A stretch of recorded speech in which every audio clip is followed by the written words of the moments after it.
mandate and the overlaps are clarified.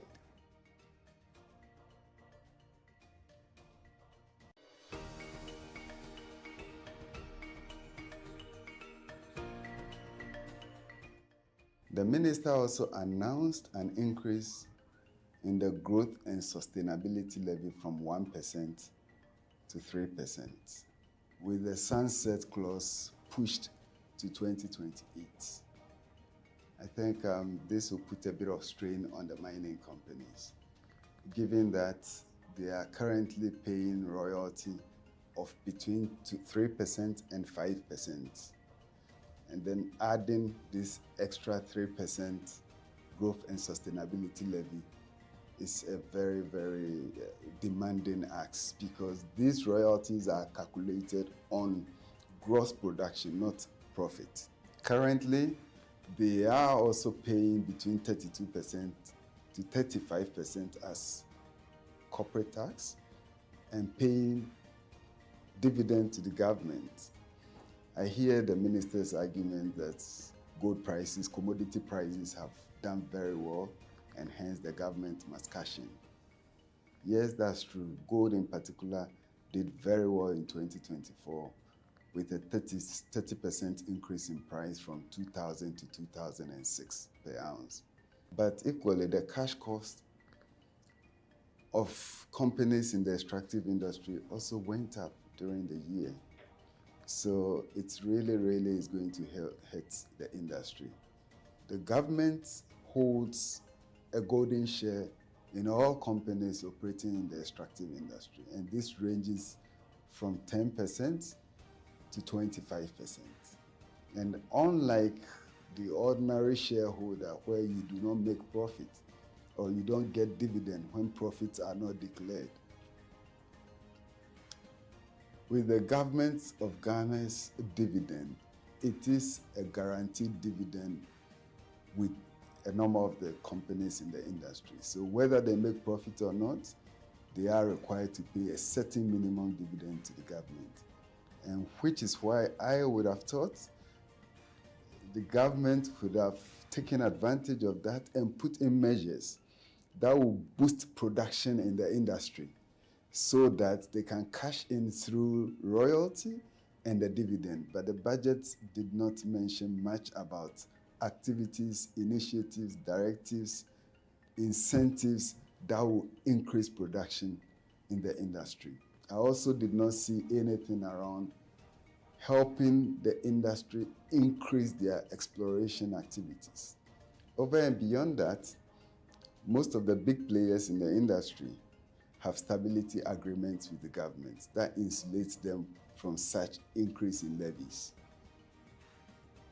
This is going to be pretty controversial in this implementation, given that they have stability clauses or agreements that do not make them susceptible to such increment.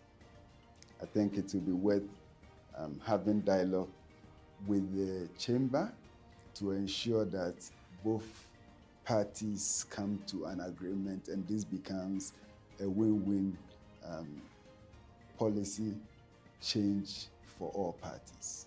The minister also highlighted a reduction in GMPC's net carried and participating interest from 30% to 15% and proposed an amendment to the Mineral Income and Investment Fund to allocate 80% of MIF's mineral royalties to the consolidated fund.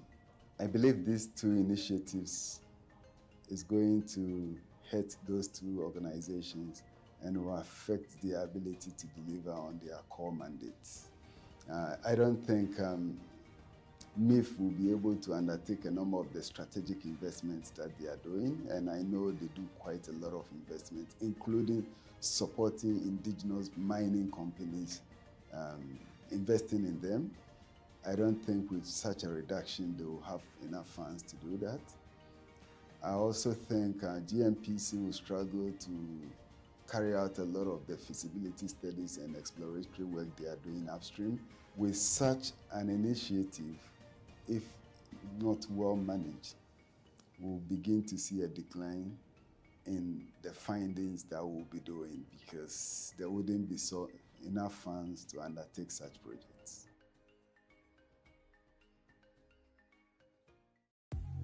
Things are changing, the world is changing. It's going to be full of opportunities.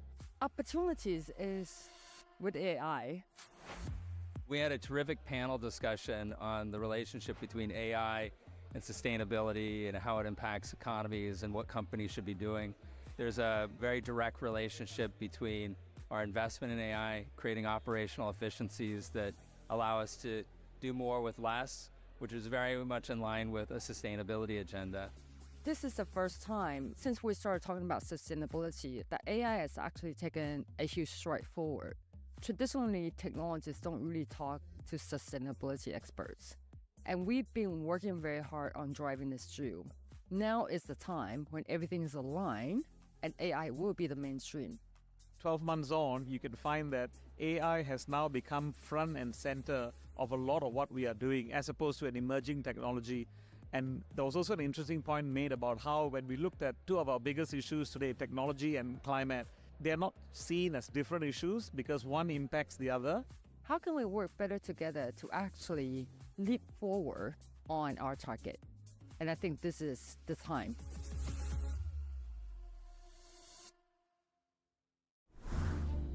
We are at a pivotal moment in time.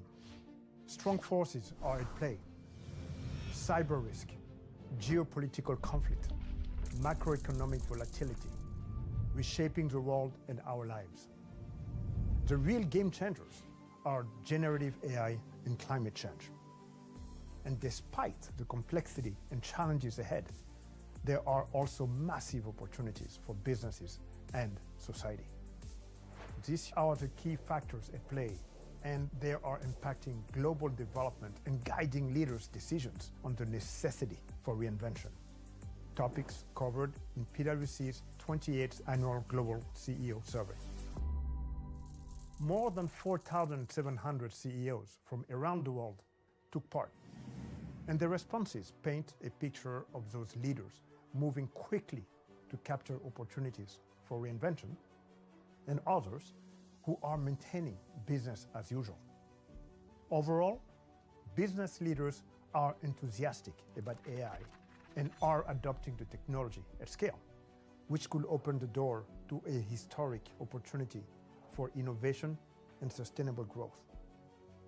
More CEOs say they have added jobs than reduced headcount because of Gen AI. And this year's survey shows more than a third of CEOs say that Gen AI increased the company's profitability over the last year. Nearly half expect increased profitability from Gen AI this year. As CEOs' expectations remain high on Gen AI, they are also taking steps on climate transition. While there is certainly more work to be done, this year's survey found investment in climate transition and sustainability is paying off. 1 in 3 CEOs who made climate-friendly investments reported increased revenue as a result. And for a majority, that's not putting upward pressure on cost. Against the backdrop of these powerful megatrends, industries are reconfiguring and creating new business and revenue opportunities. These shifts are driving the need for reinvention, but only some business leaders are moving fast enough. 4 in 10 CEOs believe the company won't be viable in 10 years if they stay on the current path, a finding that is consistent with the past 2 years. Reinvention isn't easy, yet action is essential for long-term viability. We are on the edge of something big, and businesses that move at speed and scale to reinvent can harness the disruption and unlock a new tomorrow. To learn more, we welcome you to explore the findings and insights from this year's 28th Annual Global CEO Survey.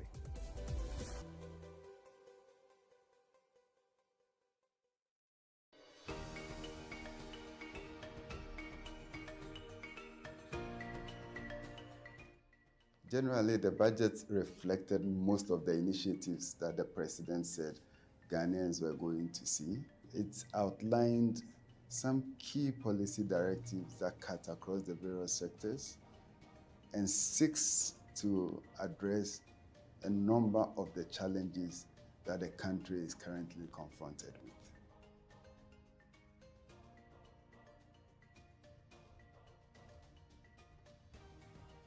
The extractive industry, as we all know, is a key sector of our economy. In 2024, it contributed 67% of the country's export earnings and 15% of the government's revenue. This tells you the importance of the industry. And given the pressure on our city, I think the budget acknowledged the importance of the sector and the need to drive foreign exchange earning through export of gold, which is why it has come up with the establishment of the Ghana Gold Board to help in buying, assaying, and selling of gold in this country. What we have currently is a very uncoordinated and fragmented nature in buying and selling of gold, where the Bank of Ghana, PMMC, and some licensed individuals buy and sell gold. But with this establishment of the Ghana Gold Board, this buying will be centralized, and we are expected to see a boost in our foreign exchange earning from that sector. The budget was also very clever in a way that it has abolished the 1.5% withholding tax on processed gold by small-scale miners. The objective of that is to make sure we bring the small-scale miners into the formal sector so that they can sell their gold to the gold board and get a centralized institution to do the selling externally and increase our foreign exchange earnings. So that, I think, it's a very good initiative from the government. However, there seems to be some duplication in what PMMC used to do and what the Ghana Gold Board is going to do. So it will be very helpful if some clarity could be provided in terms of the mandate and the overlaps are clarified.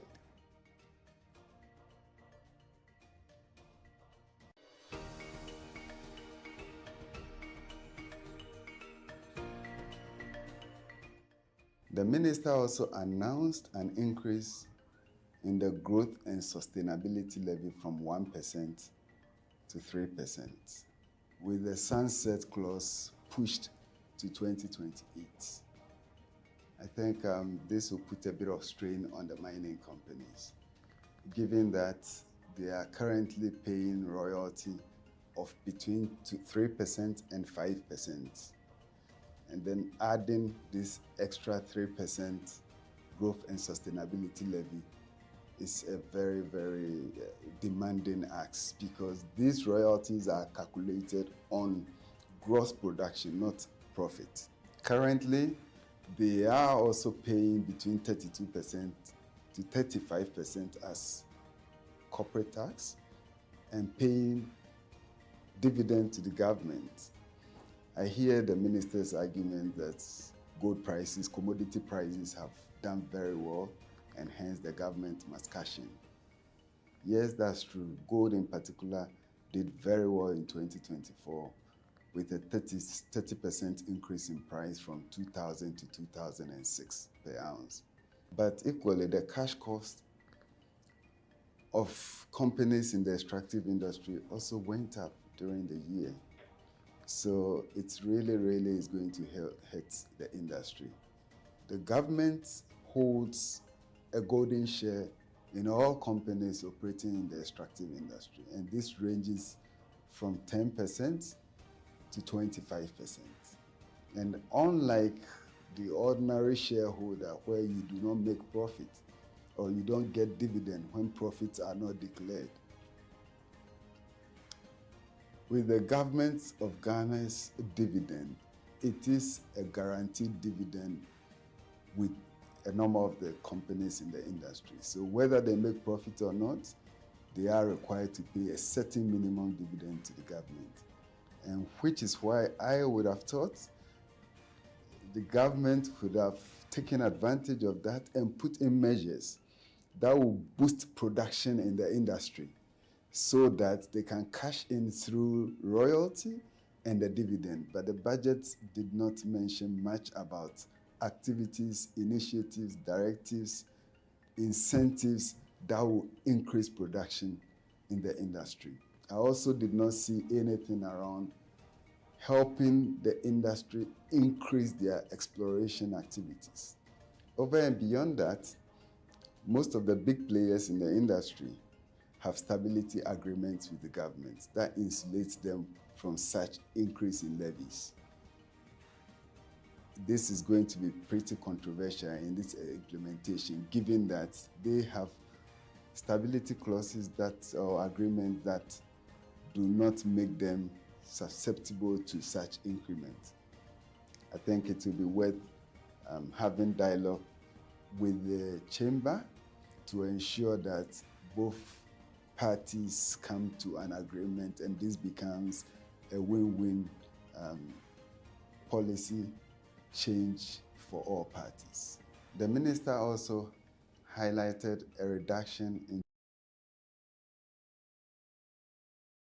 net carried and participating interest from 30% to 15%.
Expect for this morning.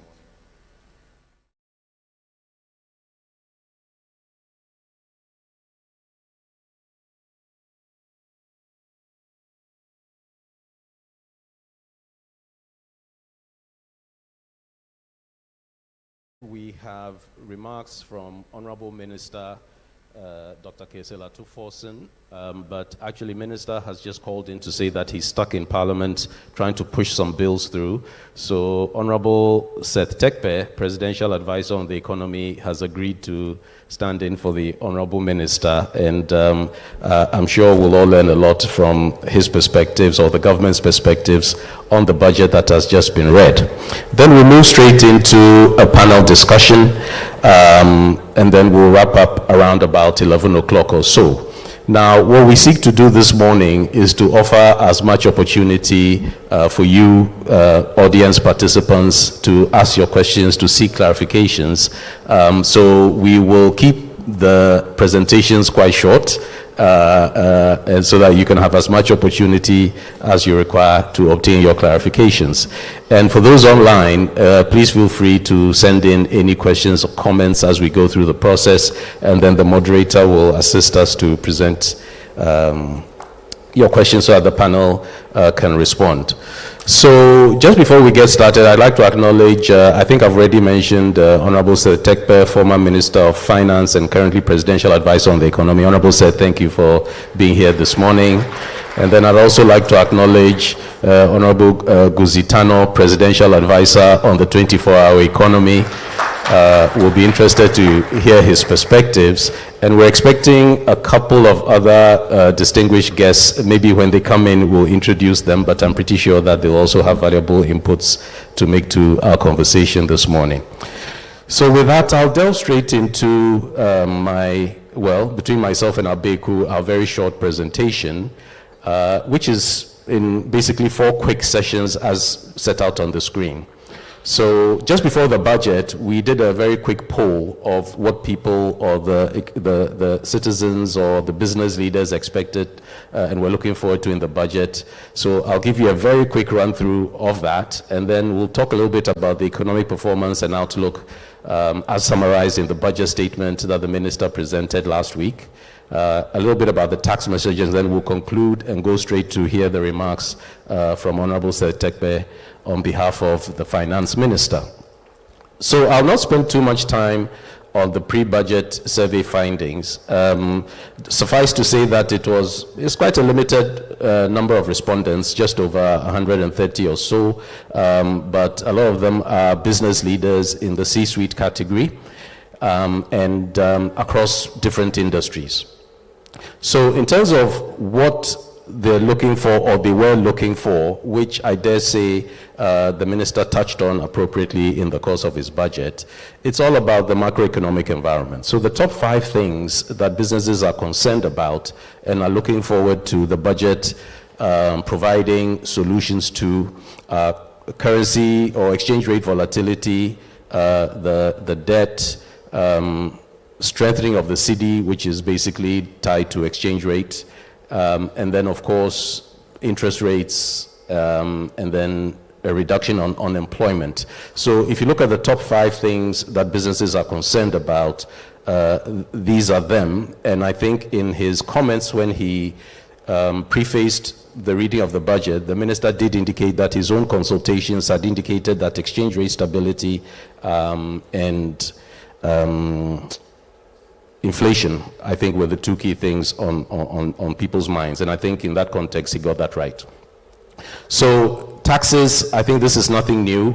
It's always been the case that people feel that the informal sector must contribute more. So I won't dwell on this. And then in terms of what people or business leaders were looking forward to, expenditure cuts, specifically in the area of the public sector payroll and goods and services. And I think from the budget that we saw, there have been some expenditure cuts. I'll leave it to Honorable Sir Tekpe maybe to tell us a little bit more about that in the context of his comments. And then in terms of sectors of focus, business leaders believe that we should be focusing on energy, on agric, on transport, or let's say infrastructure broadly, because energy also falls into the infrastructure category. And then, of course, the cocoa sector, which has been quite problematic of late. Education continues to be one of the top areas that business leaders also believe that we ought to focus on. So this is a very quick run through. I think I'll leave it there in terms of the pre-budget survey findings. This last slide just talks about the state-owned enterprises, and as you can see, it remains a significant source of pain for everybody. But again, that's nothing new, so I won't dwell on that. Now, let's look at an overview, a quick overview of what was in the budget statement that Minister presented last week. So, economic indicators, first of all, looking at 2024, before we come back to the projections for 2025 in the medium term.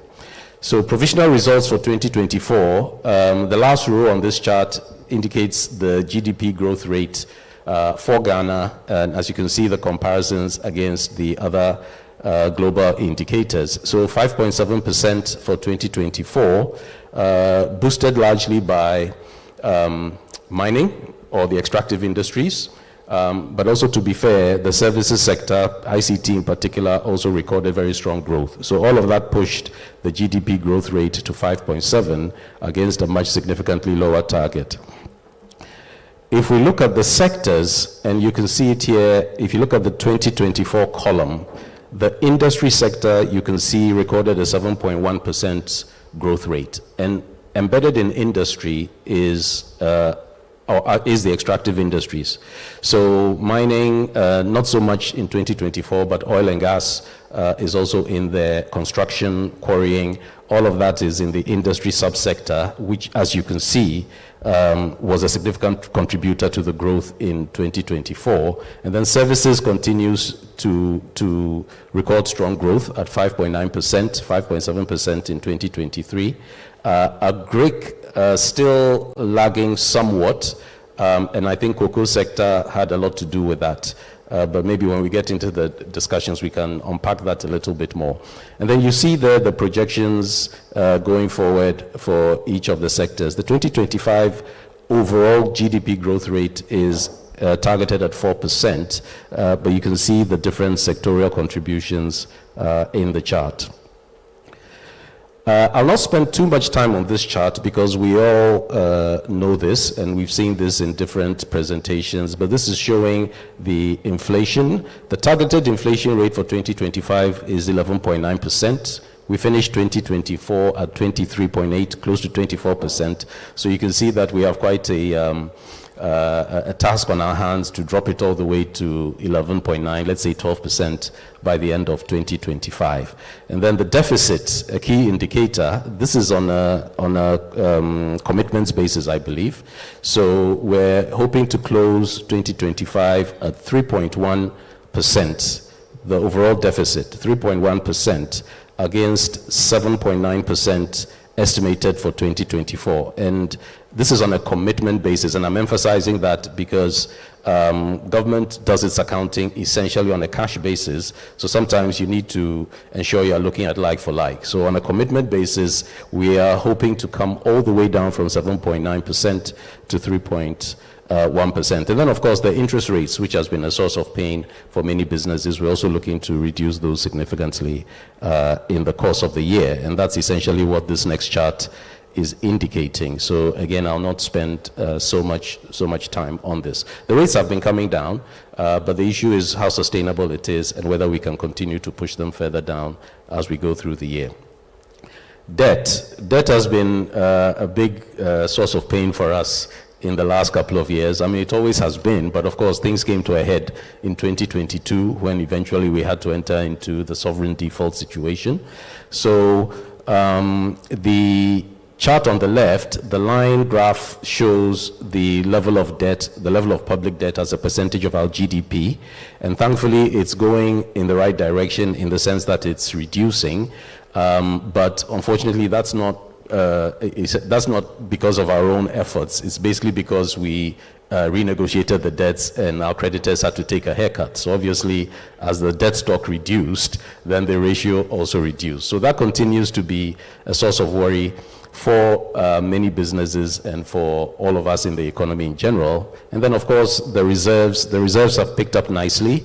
But again, it's something we need to watch very carefully because since we have suspended a lot of our debt payments, then naturally our reserves will indeed build up. The big question is what happens when we start paying the debt? Will we continue to enjoy the buffers that we currently have? These are all things we can discuss further. So, moving straight ahead into 2025 and the government's reset agenda. So this is what the NDC, now in government, said in their manifesto: resetting the economy and creating prosperity for all, which entails creating an enabling environment, low interest rates, a stable Ghana cedi, and low inflation. I think most business people, or in fact all business people, will agree with that.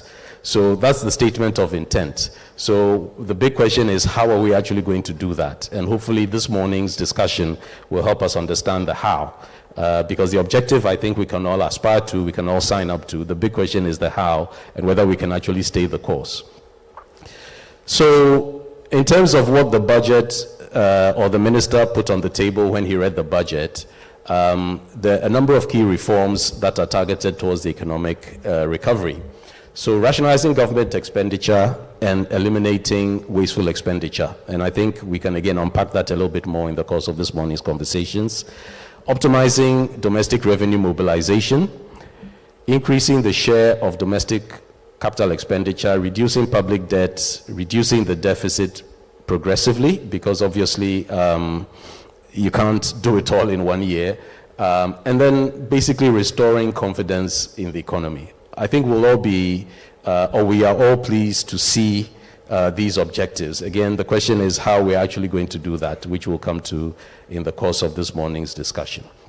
So, if we're to stay on course, what would the end of 2025 look like? And here are a few indicators that will help us assess to the extent to which we're making progress against these objectives that we've set for ourselves. So we want at least a 4% growth in real GDP. There's a question mark as to how broad-based that growth will be, but again, we'll come to that in the discussions. Non-oil GDP growth of at least 4.8%, 11.9% year-end inflation target, which I think businesses will surely welcome. We're looking for a primary balance on a commitment basis of 1.5%. The primary balance is basically before we've serviced any debt. So if we can make that, if we can get that into positive territory, I think that would be quite an achievement. And then, of course, gross international reserves. And this indicator is including the oil funds and encumbered or pledged assets. So the funds that we don't necessarily have access to immediately are all included in those reserves estimates. So these are the objectives for 2025, and the how, albeit at a high level, is what is set out on this slide. What we'd like to do this morning is to delve a little bit more into the details of the how. So we want to recalibrate the fiscal adjustment, or government intends to recalibrate the fiscal adjustment. So that's good. We want to prioritize spending cuts to stimulate inflation, curb depreciation, actually that should be to curb inflation, I guess, and lessen the need for debt. Government wants to deliver a shock therapy. A shock therapy meaning significant cuts to expenditure, and then, of course, restore fiscal responsibility. This is beginning to give us an indication of the how, but I dare say that this audience and most business people out there would want to go a little bit deeper to understand what that actually means in real terms. So, some of the initiatives that government will be pursuing, I think we've all heard of the 24-hour economy. And thankfully, we have the presidential advisor on the 24-hour economy here in the audience. He will listen in attentively and, time permitting, will respond to questions and maybe take some messages back as he designs the whole approach. The big push, the $10 billion big push on infrastructure, the establishment of the Ghana Gold Board, agricultural transformation, and then the establishment of the Women's Development Bank. So, ladies and gentlemen, that is a very quick run-through of essentially what's in the 2025 budget. I think what we're here to do this morning is to get a little bit more insight into the how, like I've already said. But before we go further, I'll ask my colleague partner, Abeku Jankwansa, to come and give us the tax measures. And as he's coming up, let me just remind everybody, especially the online audience, that we're also live on some of our, with our media partners, the Daily Graphic and Joy FM Facebook Live, and also on PwC Ghana handles. So please, if you're online or you're listening to us on the radio, you can follow us online on all these platforms. So Abeku, I'll hand it over to you now. Thank you very much.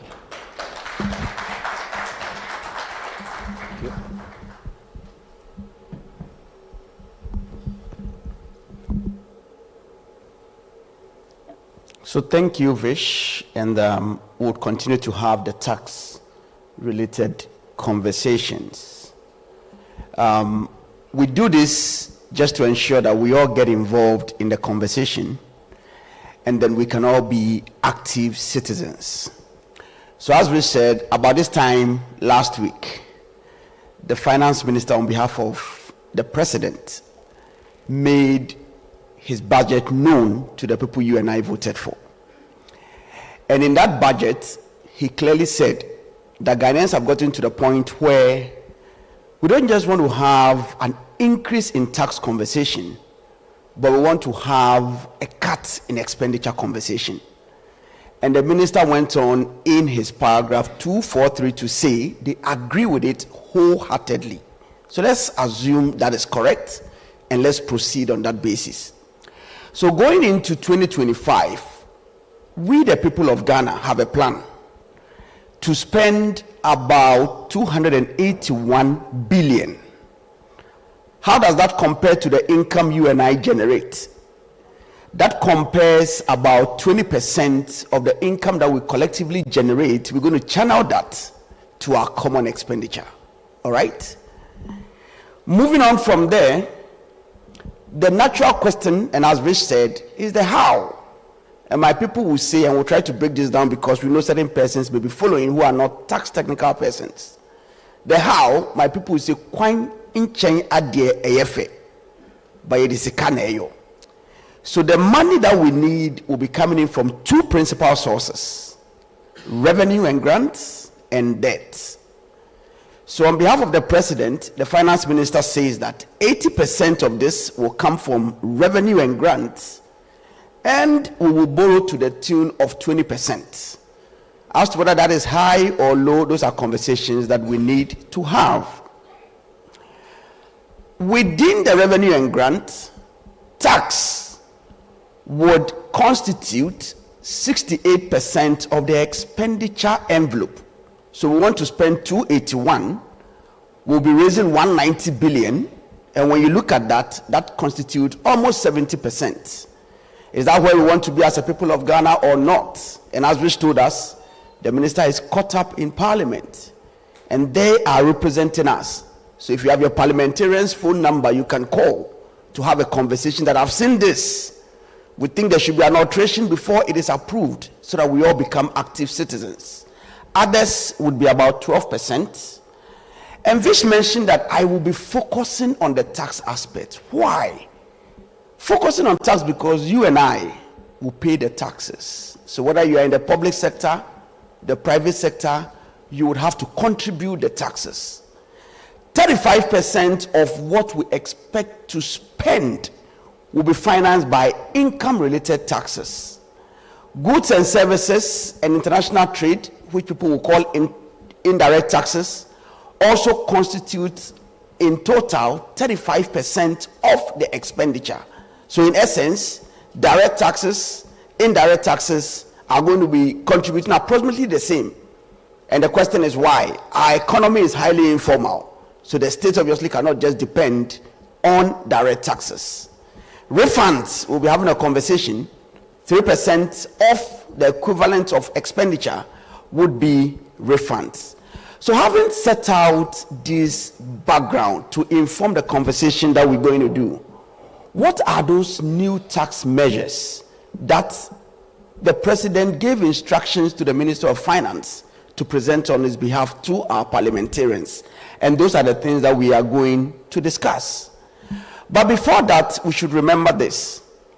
Every pronouncement that the minister made on the floor of parliament last week, a lot of them are just proposals. They cannot yet be implemented unless those parliamentarians you and I voted for decide to just say, yeah. So until and unless they give it that mark of endorsement, a lot of them remain proposals. And the encouragement to all of us is that let us be active citizens. Moving on from there, we are going to go straight forward to talk about those new measures. Why do we need to know them? If you don't know them, you will trip. And if you trip and the revenue comes to you, the revenue here is GRA, you will incur sanctions, you will incur interest, you will incur penalties. If you know them, you minimize your chances of incurring these things. So please, let's take note of these. Now, what we need to note is that in expressing our opinions as to these proposals that were made, we have a criteria. You could choose to have a different criteria or use the same criteria that we are using. And the criteria that we have is to ask ourselves, what is the objective of this measure at all? Is it to raise revenue? Is it to redistribute income? Is it to encourage a behavior or to discourage a behavior?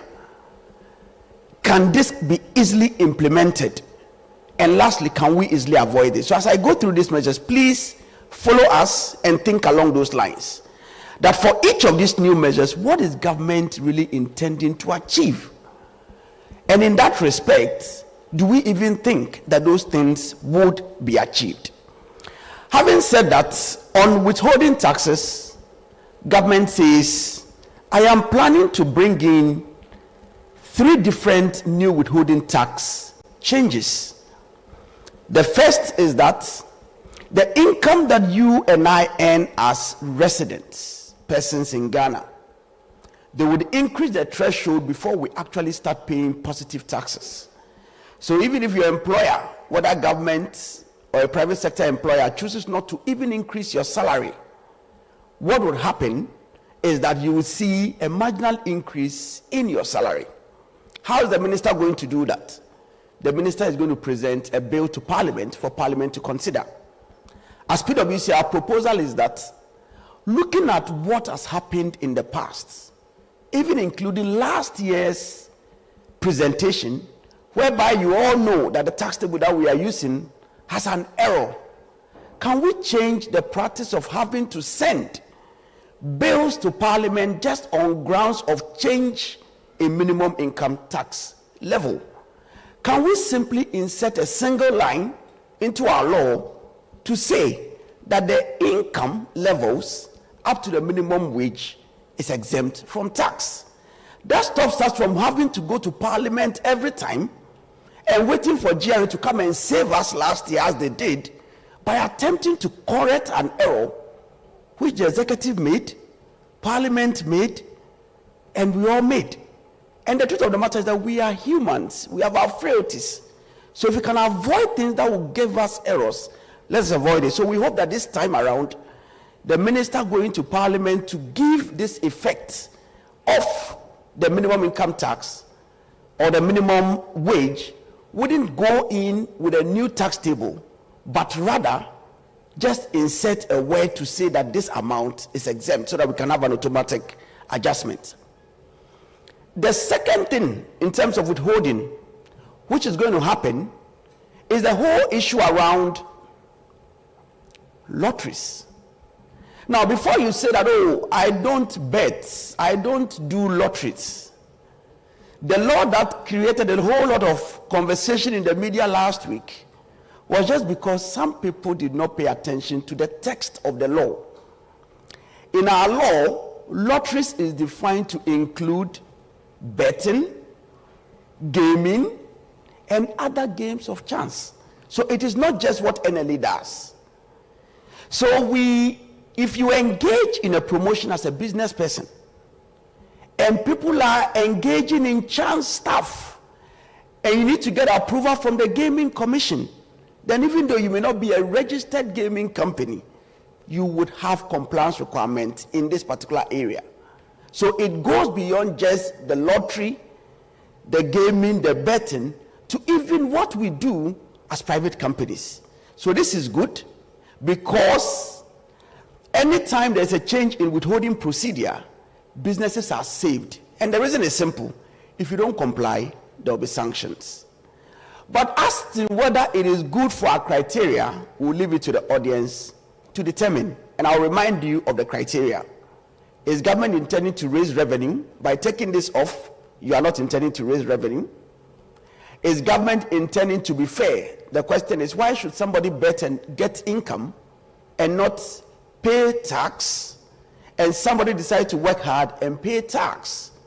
And then the last question I'm going to ask, what do we want to encourage? So I'll leave you to your judgment based on this criteria. The third thing is the issue around withholding tax on small-scale miners. In 2016, we introduced a new income tax law saying that the withholding tax on miners, or the small-scale miners, should be 10%. There were conversations around why should there be 10 and the general withholding tax on goods be 3. So there was noise, and Parliament reduced it to 3%. Fast forward, a lot of noise were made, it then dropped to 1.5. More noise were made, and now it is gone. What government is saying is that I'm taking away withholding tax. Does that mean that their income is exempt?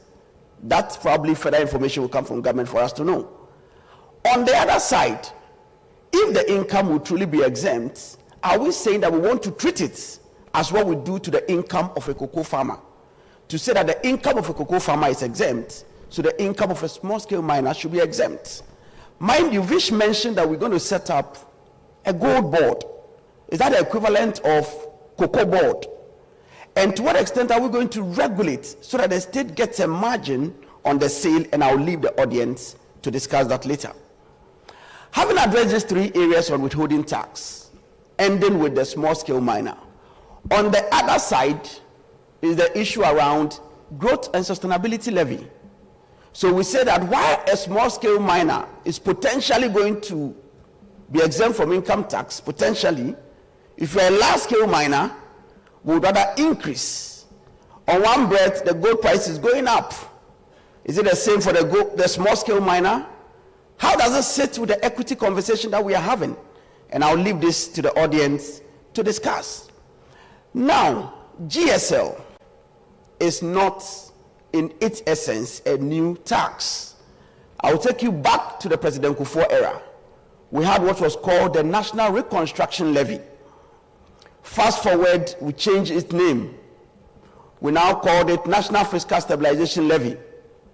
Fast forward, we changed its name. Now we are calling it Growth and Sustainability Levy.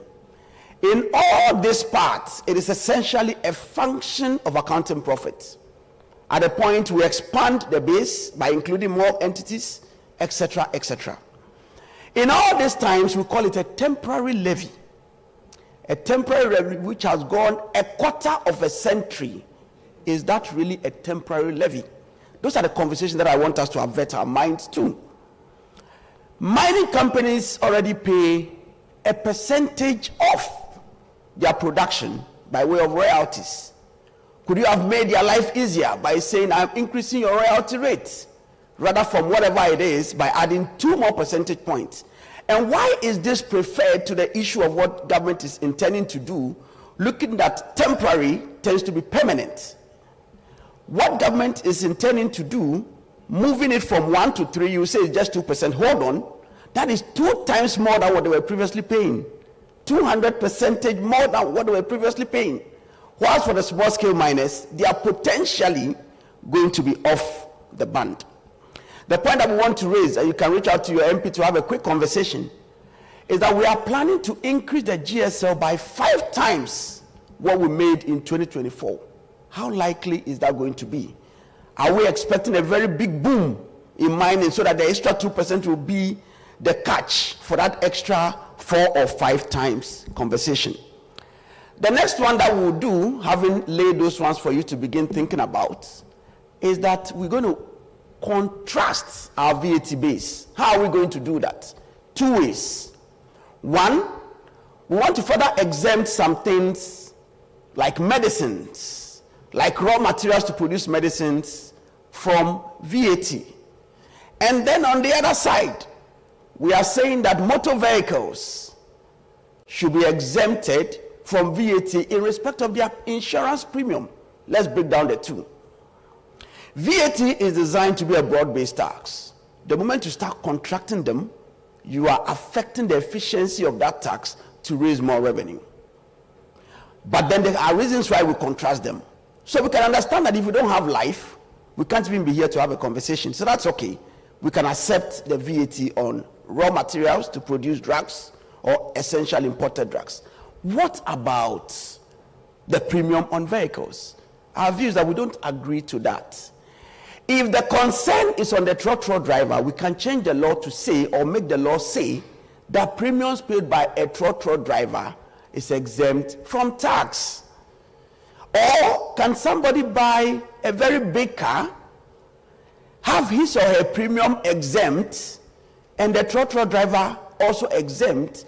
How equitable is that when we need to redistribute income? Our view is, while we may agree with a bit around exempting the truck drivers or whatever, and I know it will bring in some complications, but at least it makes a lot more economic rationality than exempting even those who are buying cars and paying so much premium, and to exempt all of them.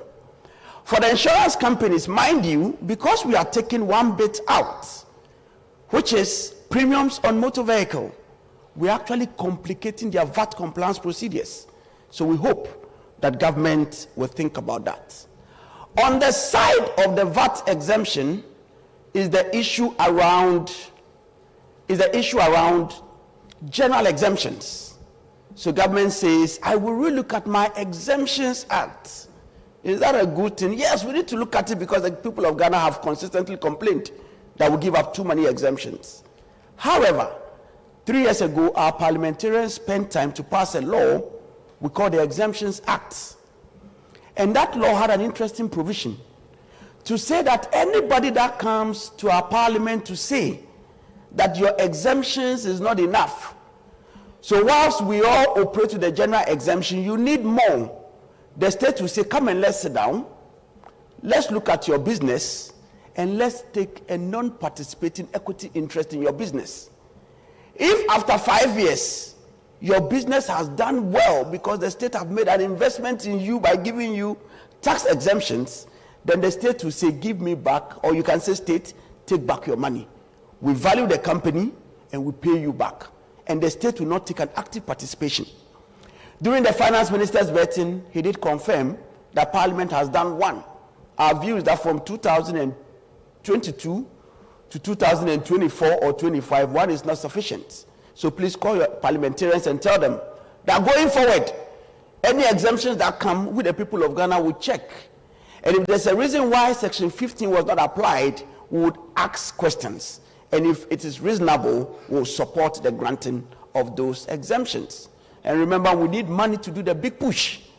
So why would we not apply the law that we have? Emissions levy basically didn't apply on only motor vehicle emissions. It even applied to manufacturing, construction. Conversations have gone on. Government says, I'm taking it off. We said, okay, let's see what your agenda will be on the green environment. And remember, one of the ministries has some green environment attached to its name. E-levy, we know the fights. It is gone. But yes, public sentiment is important to consider. But let's have a conversation. The bricks and mortar economy we had in the 18th, 17th century are not the kind of economy that we have in the 21st century. Our view has always been that the concept of collecting money electronically is good, but the design of the e-levy was not great. So instead of throwing it away, should we rather have a conversation around redesigning it to achieve its effect? And I'll leave that to the audience to talk about. Two more things on this slide. Special import levy has now begun behaving like the growth and sustainability levy, which started from the National Reconstruction Levy. 2013, we said we needed it. Government says temporary. We are now in 2025. It's going to be extended to 2028. Audience, let's have a conversation. Is it about time we just make it a permanent feature and consider that we will not be losing sleep as to whether it will go or it would not go? The last one, refunds. Government says the refund account, and just to explain that so that we all understand, when the revenue collects money, it ought to deposit that money in the consolidated account. For running its operations, it has about 3% to pay the GRA staff and do all those things. Government then gives it 6% for refunds. The law says that the refund will be up to 6%, which means that government can even give them 1% or 2%. The proposal we have in the budget is that we are going to amend it to bring the up to 6 to up to 4 because the account was misapplied. It was abused. Once we understand that that is good, our view is that you don't need to change the law. Our parliamentarians are busy. Rather, because the law says up to 6%, the minister can issue and say that going forward, based on my studies, I won't give you more than 4. So that if tomorrow we now need to take it to 5, we don't go back and spend time asking our parliamentarians to change it so that they can focus properly on looking at our loans and all those things and then serve the people of Ghana well. So our view is that the up to 6, even if we want to do up to 3, is already provided by our law, and we do not need a change. So these are, in broad terms, what you need to know as businesses so that you don't trip. And of course, the audience following us, they don't trip. Having shared that with you, a few other matters. In terms of the increment that we will be seeing, percentage-wise, government says, I'm going to increase the international tax credits a lot more. So if you've not paid attention to your custom activities, business community, you are encouraged whether to do a health check on customs so that you do not trip, because they have received the highest percentage growth in targets. So focus on customs so that you do not trip. Modified taxation, we've gone forth and back. It's been 10 years since we passed the law. If we think we're not going to do it, let us just take it off our books and then be free. Because government says, I am not going to use a digital means to collect the tax. Even the physical means have not worked. How much more the digital means? VAT and her levies. We were glad when the minister said the president has instructed him, because the budget is the president's budget, to ensure that we change the VAT system, because our VAT system is problematic. How can you have a VAT system which operates with her levies, and then you have more than 10 rates, and you expect the people of Ghana not to trip, and you expect them to comply? It is gotten to the point where our VAT, looking at the history that we went through to even bring it, needs a drastic reform. Our former vice president on the 7th of February talked about it at UPSC. The medium-term revenue strategy has it. The NDC manifesto had it. And also, even the President Mahama 120-day social contract mentioned that the e-levy will be scrapped. We from PwC says, even though you didn't scrap it in line with your 120-day, as long as you've promised to look at the humiliated VAT regime, we are okay. We hope that we'll complete this year and have a VAT regime that respects the blood and toil of our people. Dialogue. The minister has promised a quarterly tax dialogue. Our view is that we don't just want a quarterly tax dialogue. We want an effective tax dialogue. A dialogue where when you invite us to the meetings and we share ideas, and your views are superior, you go with it. If you believe our views are superior, you please consider it, because we are building this Ghana agenda together. Moving on. So as we can see from there, the bills, a lot of them are already in Parliament, so call your MPs and have a conversation. The slide is not moving. All right. So our concluding remarks, and having explained these tax measures so that we can have a robust conversation, our views remains this.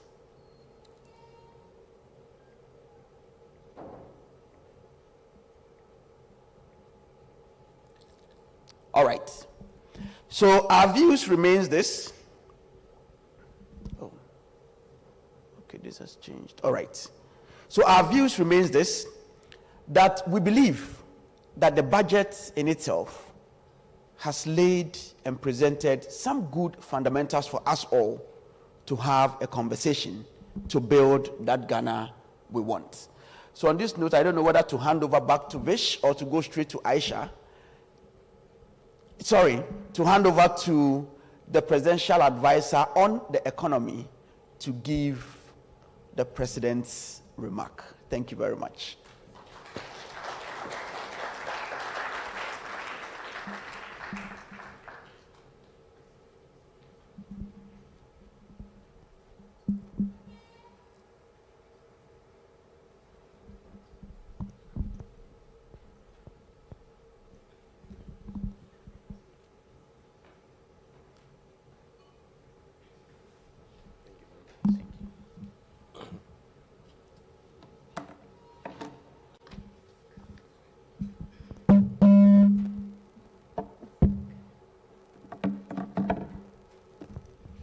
Thank you very much, and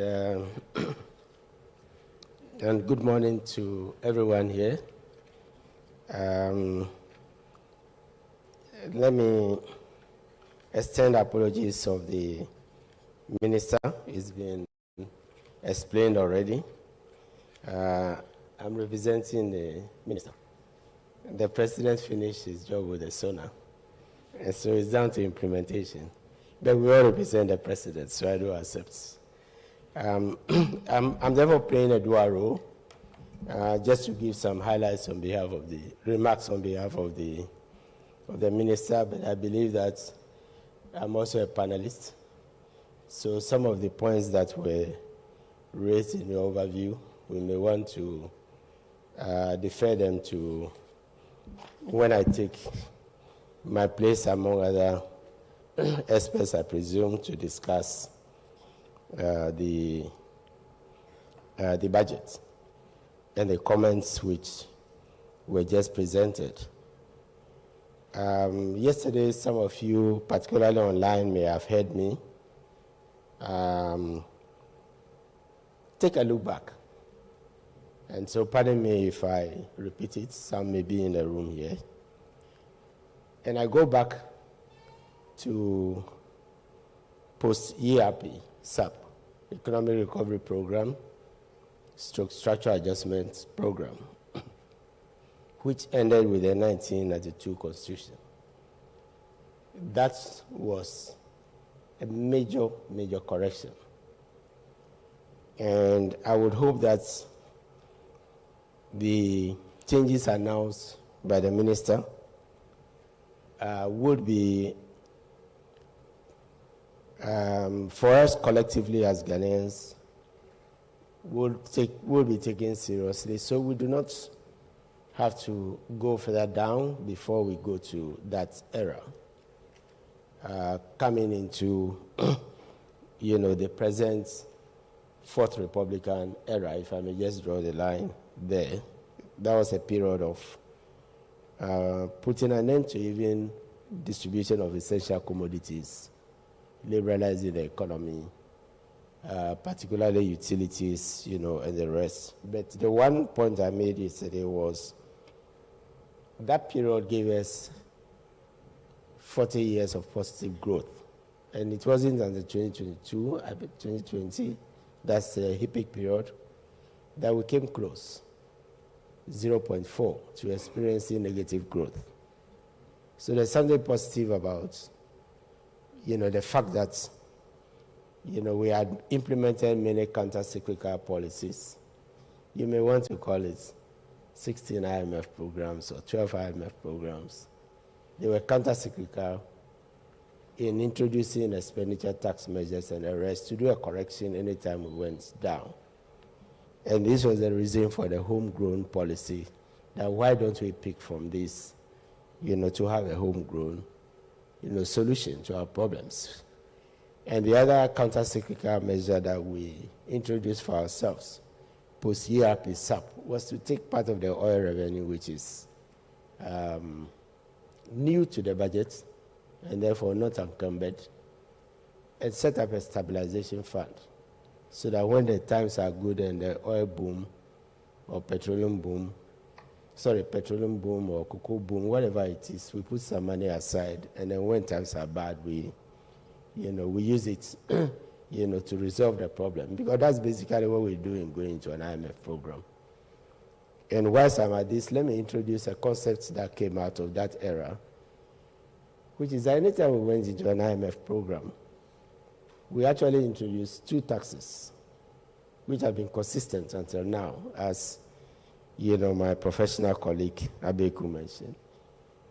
The fiscal stabilization levy, or the national stabilization levy, which was imposed on profits for the sector which ostensibly is benefiting from, say, COVID. We all went online, and all that. But we're used to taking them off. So that explains the sunset clauses. And then the other one was the temporary import duty. These two. But we took them off. And that's because they were counter-cyclical. They were meant to come in on the revenue end to resolve expenditure. to complement the expenditure in resolving the debt to which we are sunk.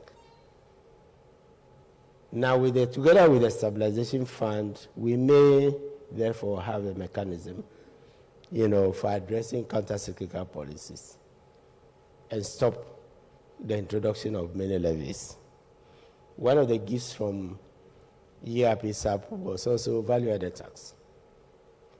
In fact, we forget that value-added tax replaced, I believe, 8 or 9. Abiku may confirm that, because we did an exercise recently on that. Secondary taxes, in addition to the sales and service tax.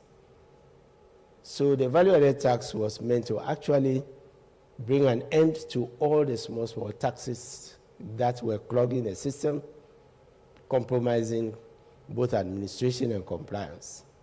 So VAT replaced many of the levies that we are introducing today.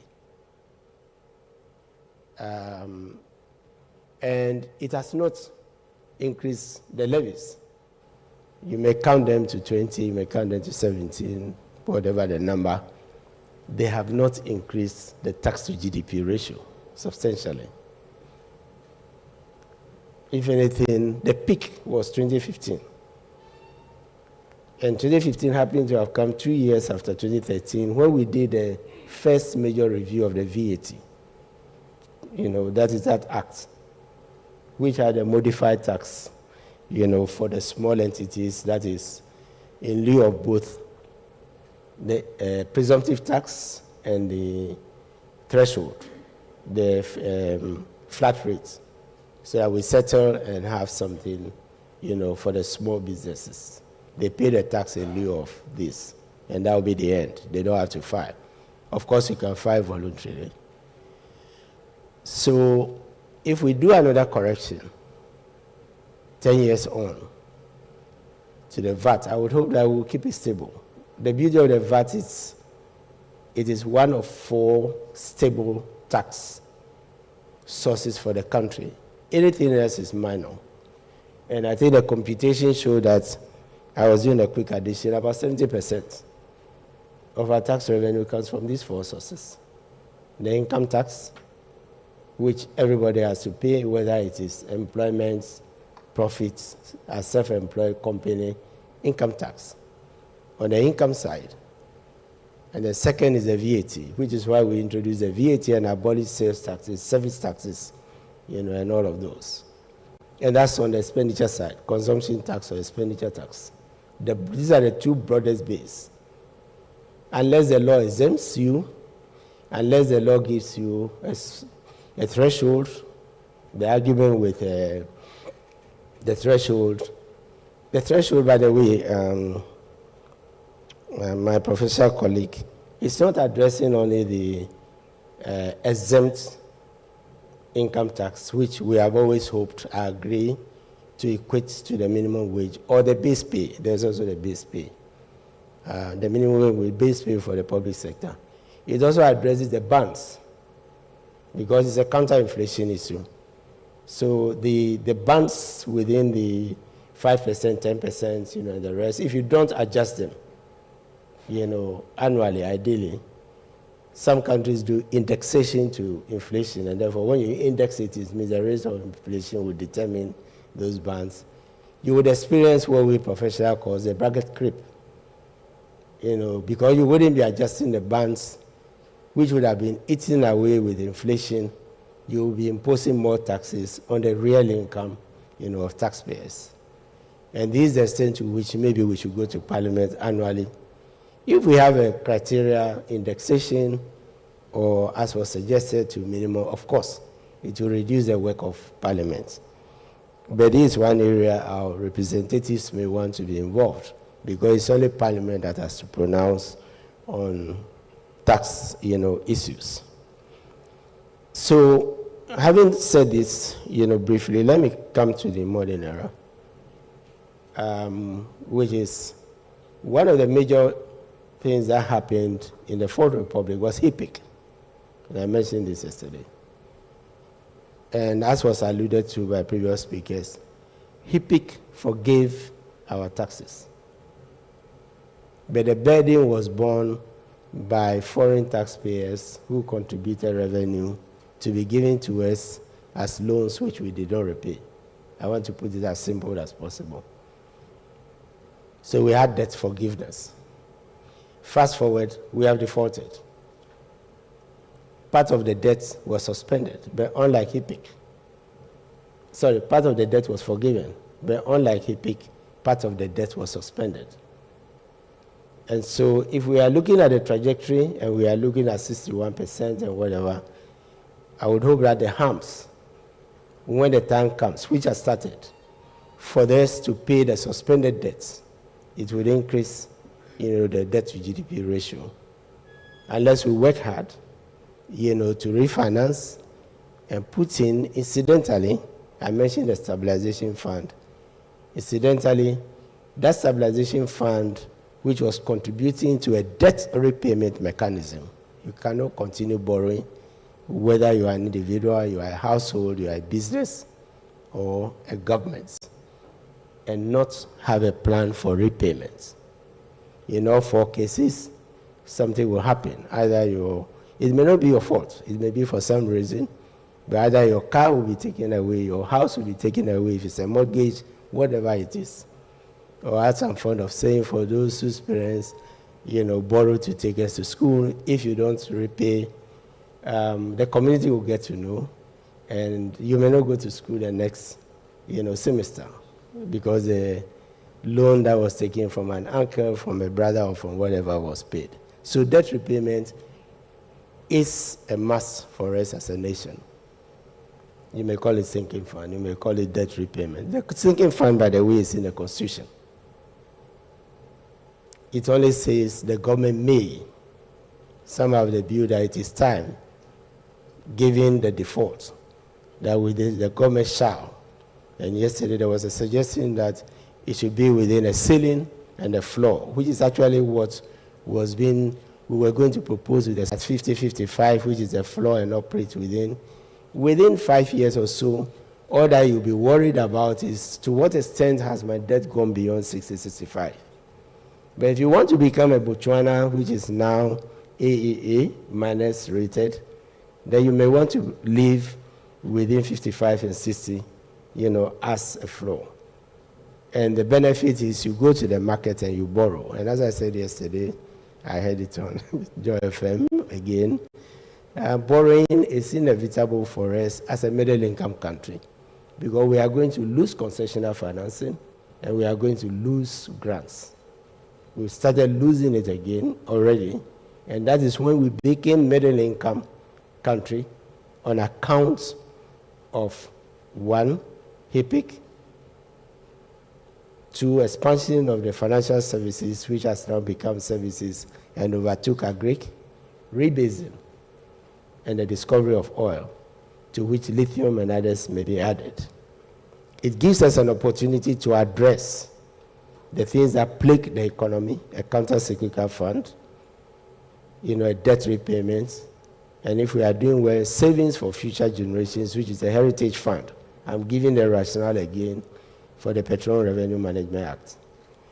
So I have gone back, to show that the budget has a context.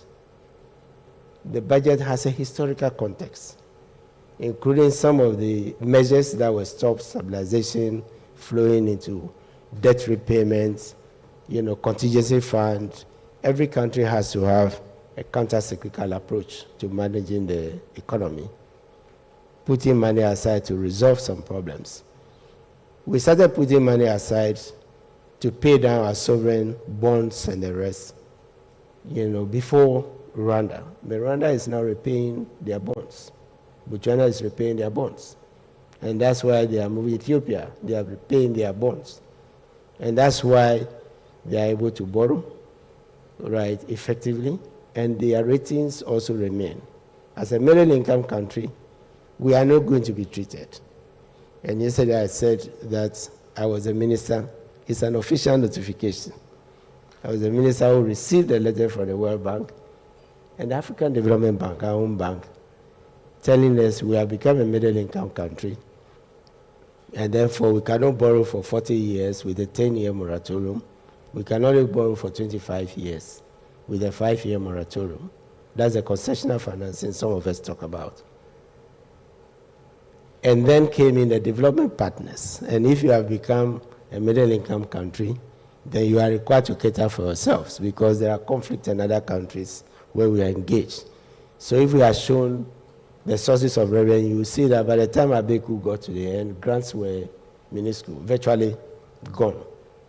He mentioned that we get it from 2 sources, taxes and non-tax, including grants. The grants is going. Of course, a lot of it is being channeled through CSOs, and others who are active in the economy, but not to governments. Now, if we become middle income, upper middle income, we are lower middle income. If we become upper middle income per capita of about 4,000, US dollars, we are likely to lose some or substantial, if not all, of concessional financing and grants. The best will be hybrid. That's the IBRD countries. There are a few of them in Africa. And this is what we have to prepare for in doing the correction, in resetting, the economy. There's a historical context to resetting the economy. And that is what I have attempted to summarize, for us from ERP SAP era, when I started my profession and had an insight. Guzi is here, they were seniors at the time, to the present, and some of the ups and downs that we have gone through. And now where we are is dangerous. We don't want to go down further. We must make sure we clear, we take ourselves out and nurture the domestic bond market. Let me end on that note. Around about 20, we put the bonds on the Ghana Stock Exchange. It was Dr. Dufo who actually introduced the 3- and 5-year bonds. We put it, I had the privilege of putting it on the Ghana Stock Exchange. I stand for college around about 2023, thereabouts. At a point in time, about 63% of those bonds were coming from non-residents. That is, the foreigners who were buying our sovereign bonds were investing through the banks. So our domestic bonds were, in principle, not just domestic bonds. There was a foreign, lending associated with it. We ourselves tested the market with a $200 million US dollar bond, and I believe that, the MPP government also did a forex bond. It was oversubscribed, I believe, up to about 400 million, but we stuck to the 200 million, and the rate was 6%, which was better than the 8.2. Sorry, the 10.2 and the 9% we did, or even the best of our bonds, which is the 8.5, the first sovereign bond. It meant that we were up to something in developing the domestic bond market. And I said yesterday that what we probably want to do is to do a hybrid between domestic and then foreign components of the domestic bond market, if ever we bring it back. Much of that money came from Ghanaians who had bank accounts, both diaspora and residents, because they were not earning interest. And I believe to date, when you have a forex account, it doesn't earn interest. But we mobilized it, and the idea was to put it into self-financing projects.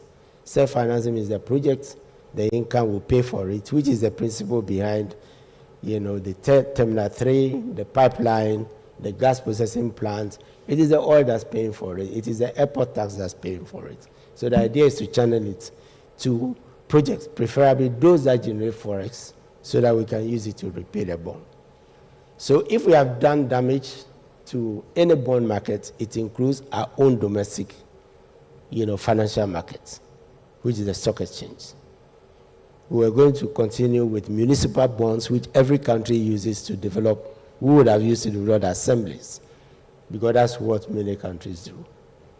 So I would urge us with these historical insights, and on behalf of the Minister for us, we welcome the conversation that would come, so that we pick the good and continue with them, and then with the bad, we can banish it, so that Ghana can return to the limelight as an upper middle income country on our own management of the economy, and not on a fortuitous one, like when we strike oil or so, because we may not be prepared to manage those resources when they come in if we do not have a plan. I thank you very much, and on behalf of the Minister.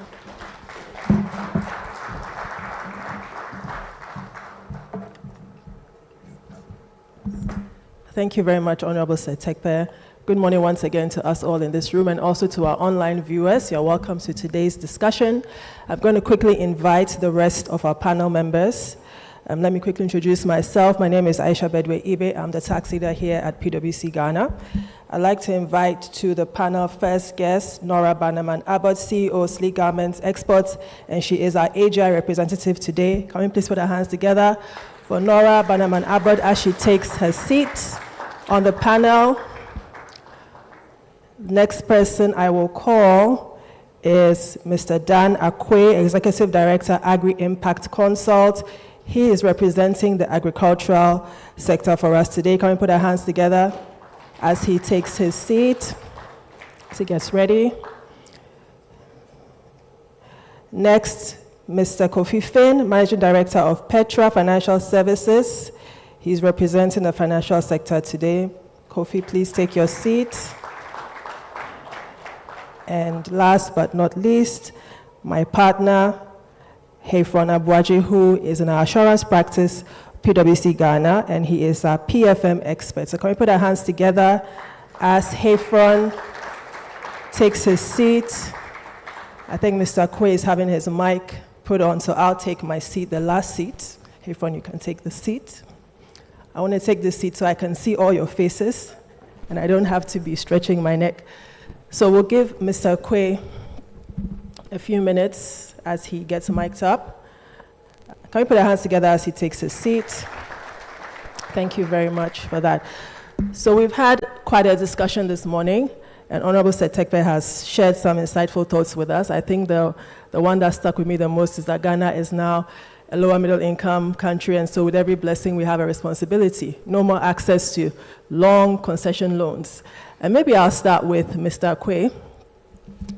The agricultural sector, a very key sector for us as a country. And when I was looking at the statistics, we haven't seen such huge amounts of growth over the last few years. What do you think is going to drive that? We've heard the budget, we've seen what is in there. What do you think is going to be able to drive that growth in the coming years? And what would you like to see us do as a country? Honorable is here, so I'm sure he can make some comments as well.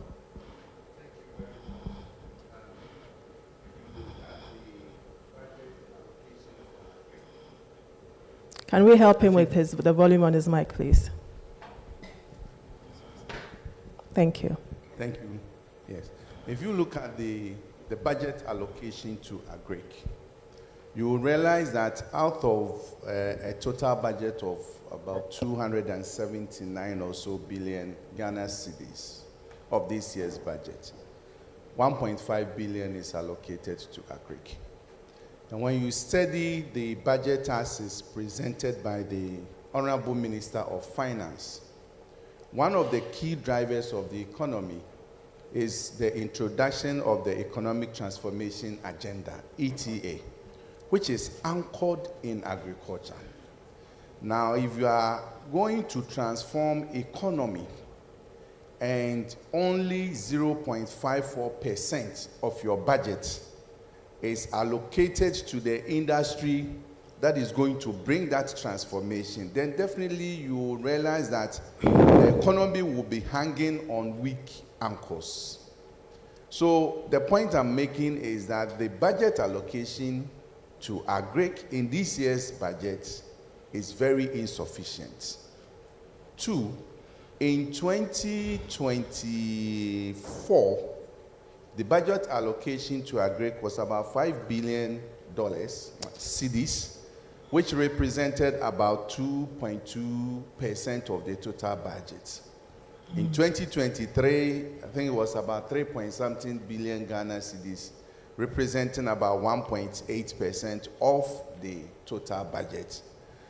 Now, if we see decline in the allocation of government, I'm not talking about donor funds, if we see decline in the allocation of government's own budget to agric, definitely we are going to have issues. I like the fact that the government has introduced the big push and allocating, I think, 13.8 or 13-point-something billion Ghana cedis to the big push. Now, but that big push, so far, I have not seen the breakdown of allocations within the 13 billion plus cedis in the big push. If we want to really get agriculture to transform the economy as the government is projecting, I understand Ghana Exim Bank is supporting agric. There is GESAL that is de-risking agric.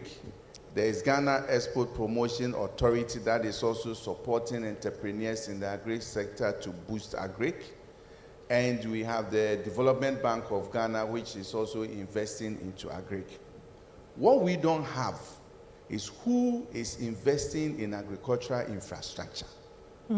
Because the Ghana Exim Bank is not towards a huge or transformative infrastructure development, such as a huge irrigation land and a huge warehousing and the road networks that will go into the agricultural space.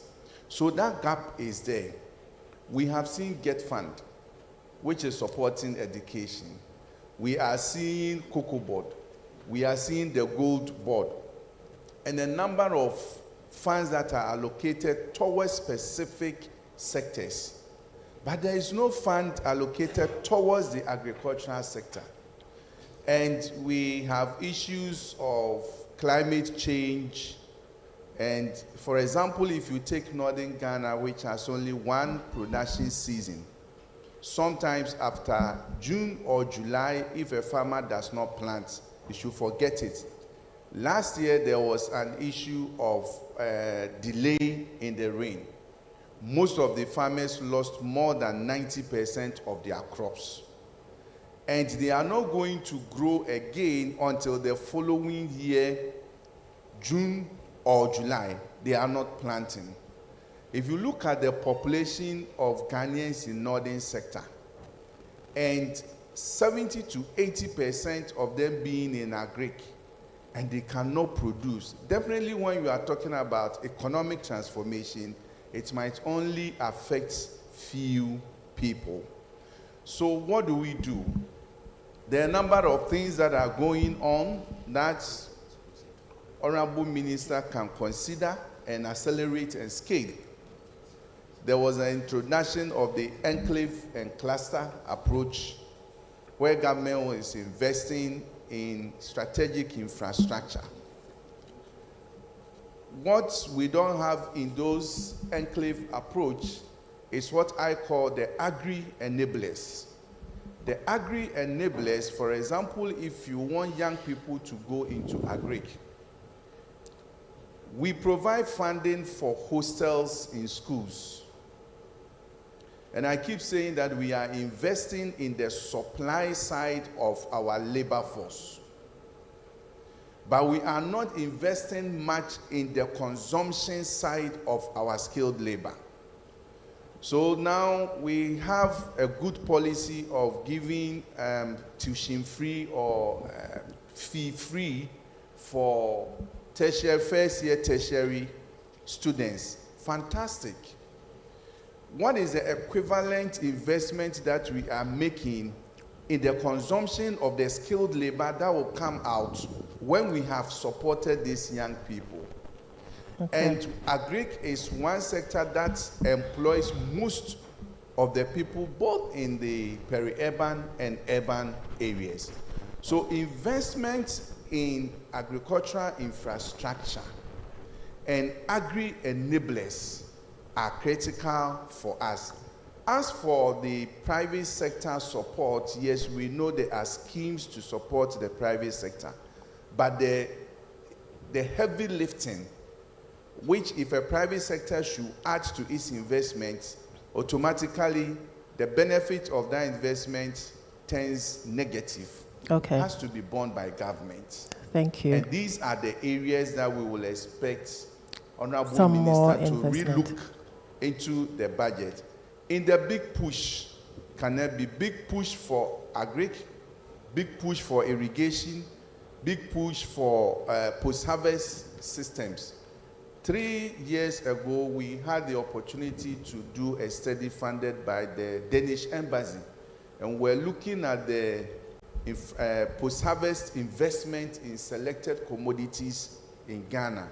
And we were amazed and at the same time disappointed. When we put values on our post-harvest losses, we did a study right away from Bolga up to Axim.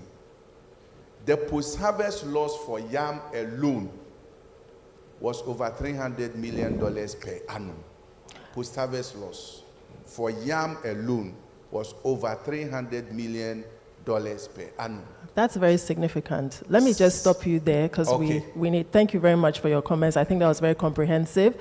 Before the minister responds, and I think we want Honorable Gusitano as well to make some comments, let me come to Madam Nora Banaman. Just, you spoke about infrastructure, and I think industry, you're representing AGI here today. What do you think in the budget most, should I say, stood out for you representing industry? Because we see that over the last few years, industry hasn't grown that much as a sector.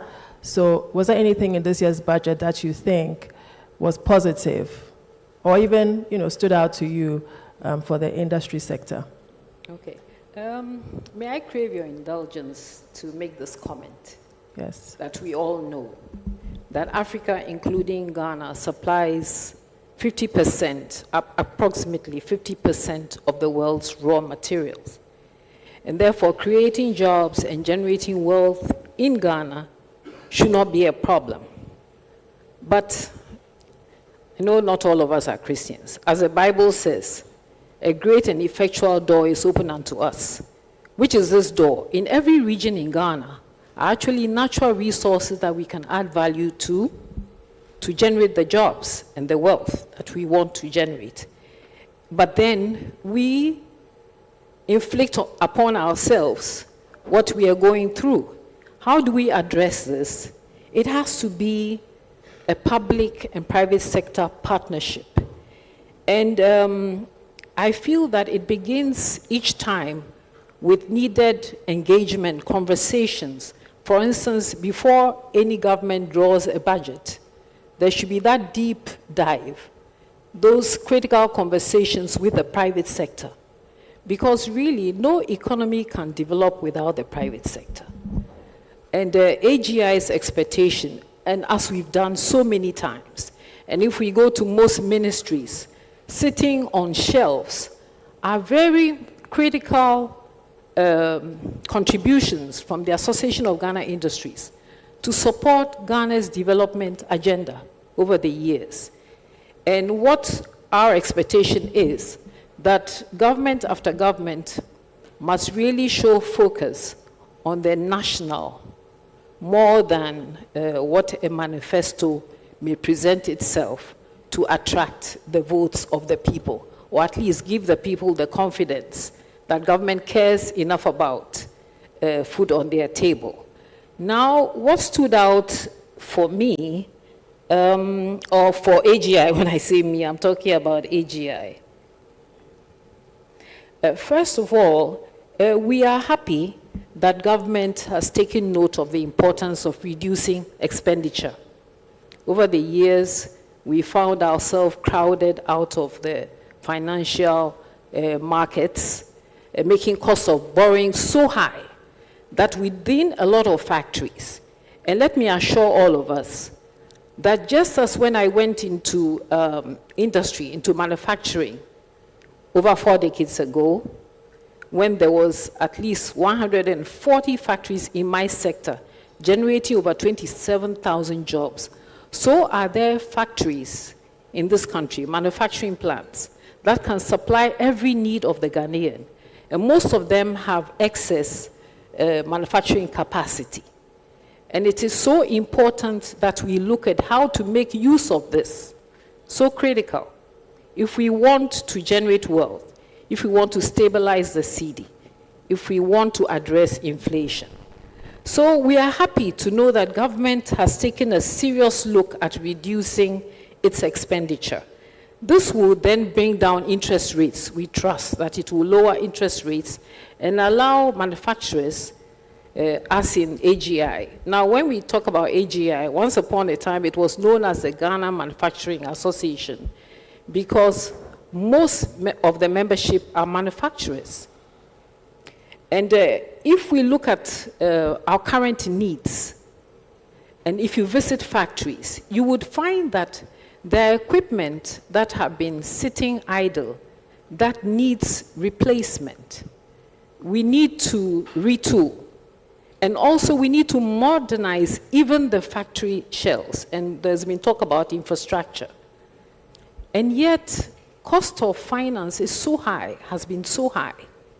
And thankfully, we now have Development Bank Ghana to give that long-term financing that is required for doing this. But it's been so high because government after government has crowded us out, and it was mentioned here about crowding us back in. That it's been difficult to replace equipment.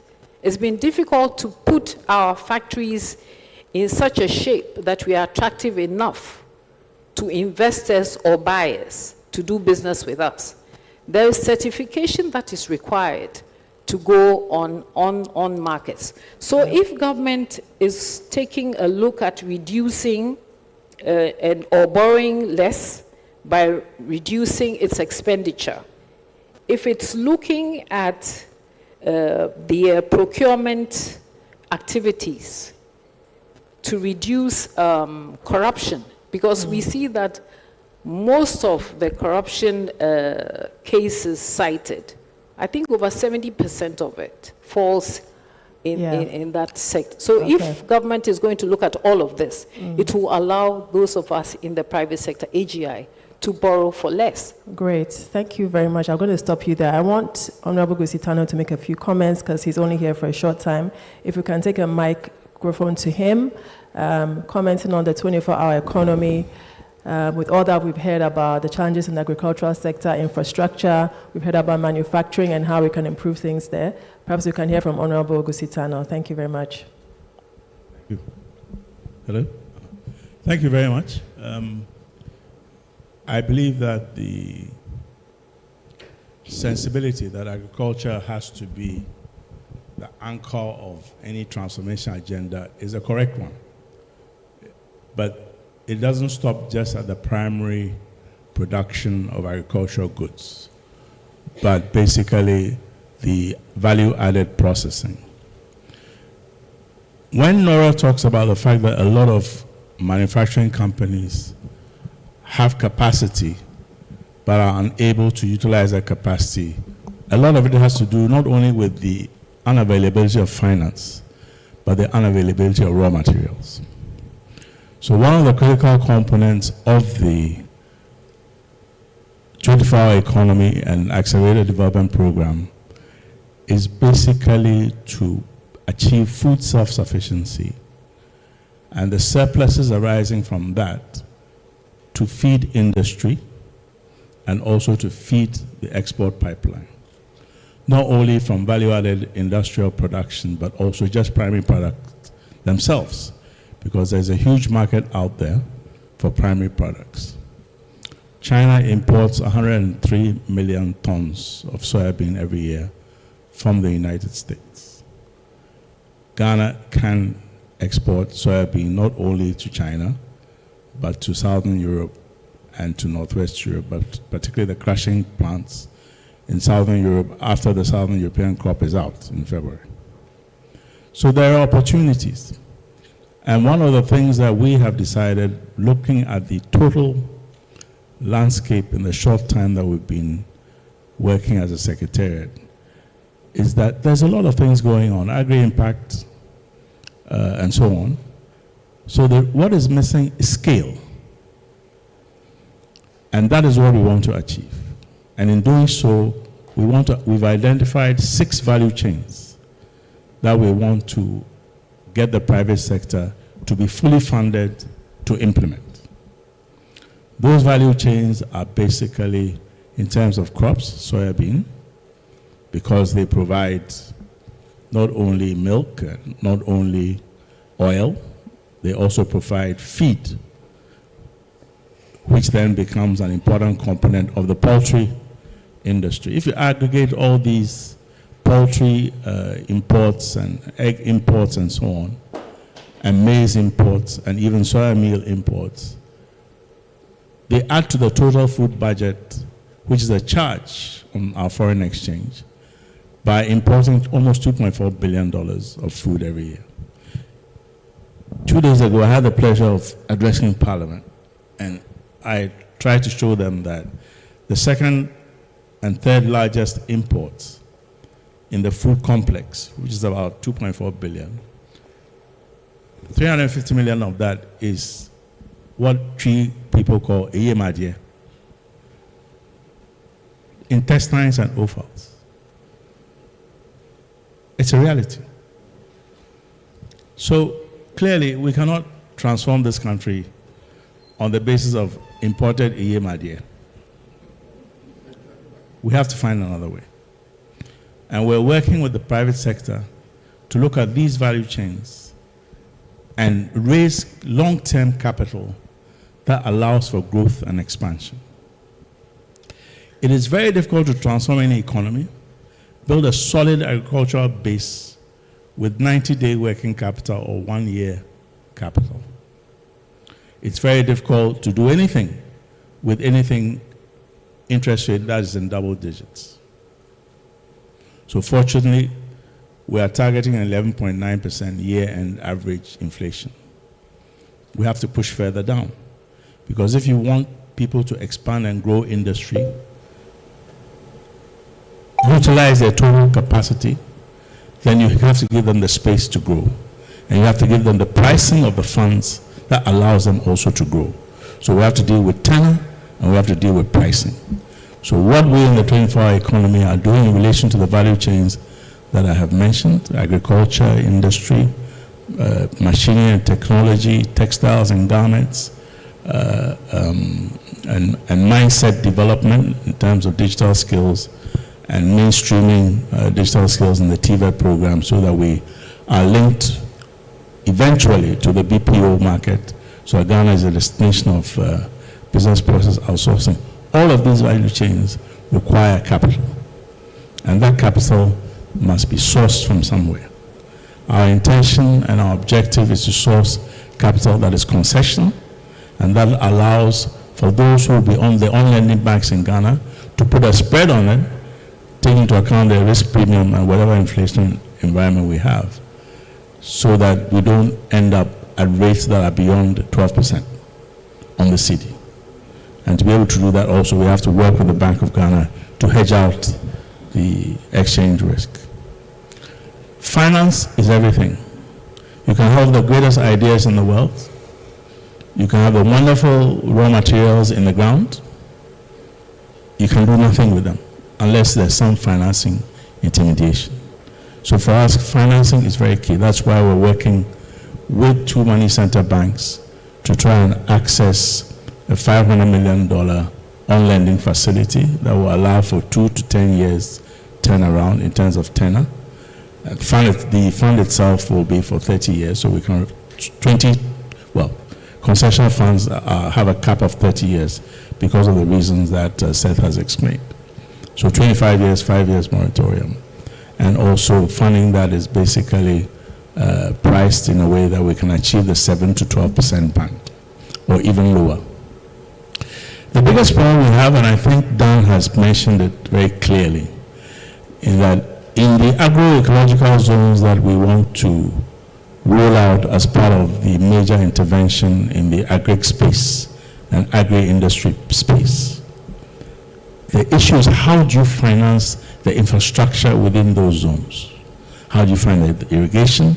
How do you finance the roads, the energy systems and so on, particularly because in the context that we have today, it's going to be very difficult for government to reverse the tariff regime and make it lower because of the legacy debts that it has. So we have to basically accelerate the green transition. What kind of incentives will allow us to accelerate the green transition in these zones, in these agricultural parks that are going to be very key in expanding output in the soybean complex, in the cassava complex, in the millet complex, in the rice complex, all of which account for this 2.4 billion demand, which we are basically demanding from outside and transferring our jobs and giving our jobs away, and having a 2.1 million people unemployed in our own locality and community. And the big issue is, how do we finance infrastructure? And we think we found a way around it.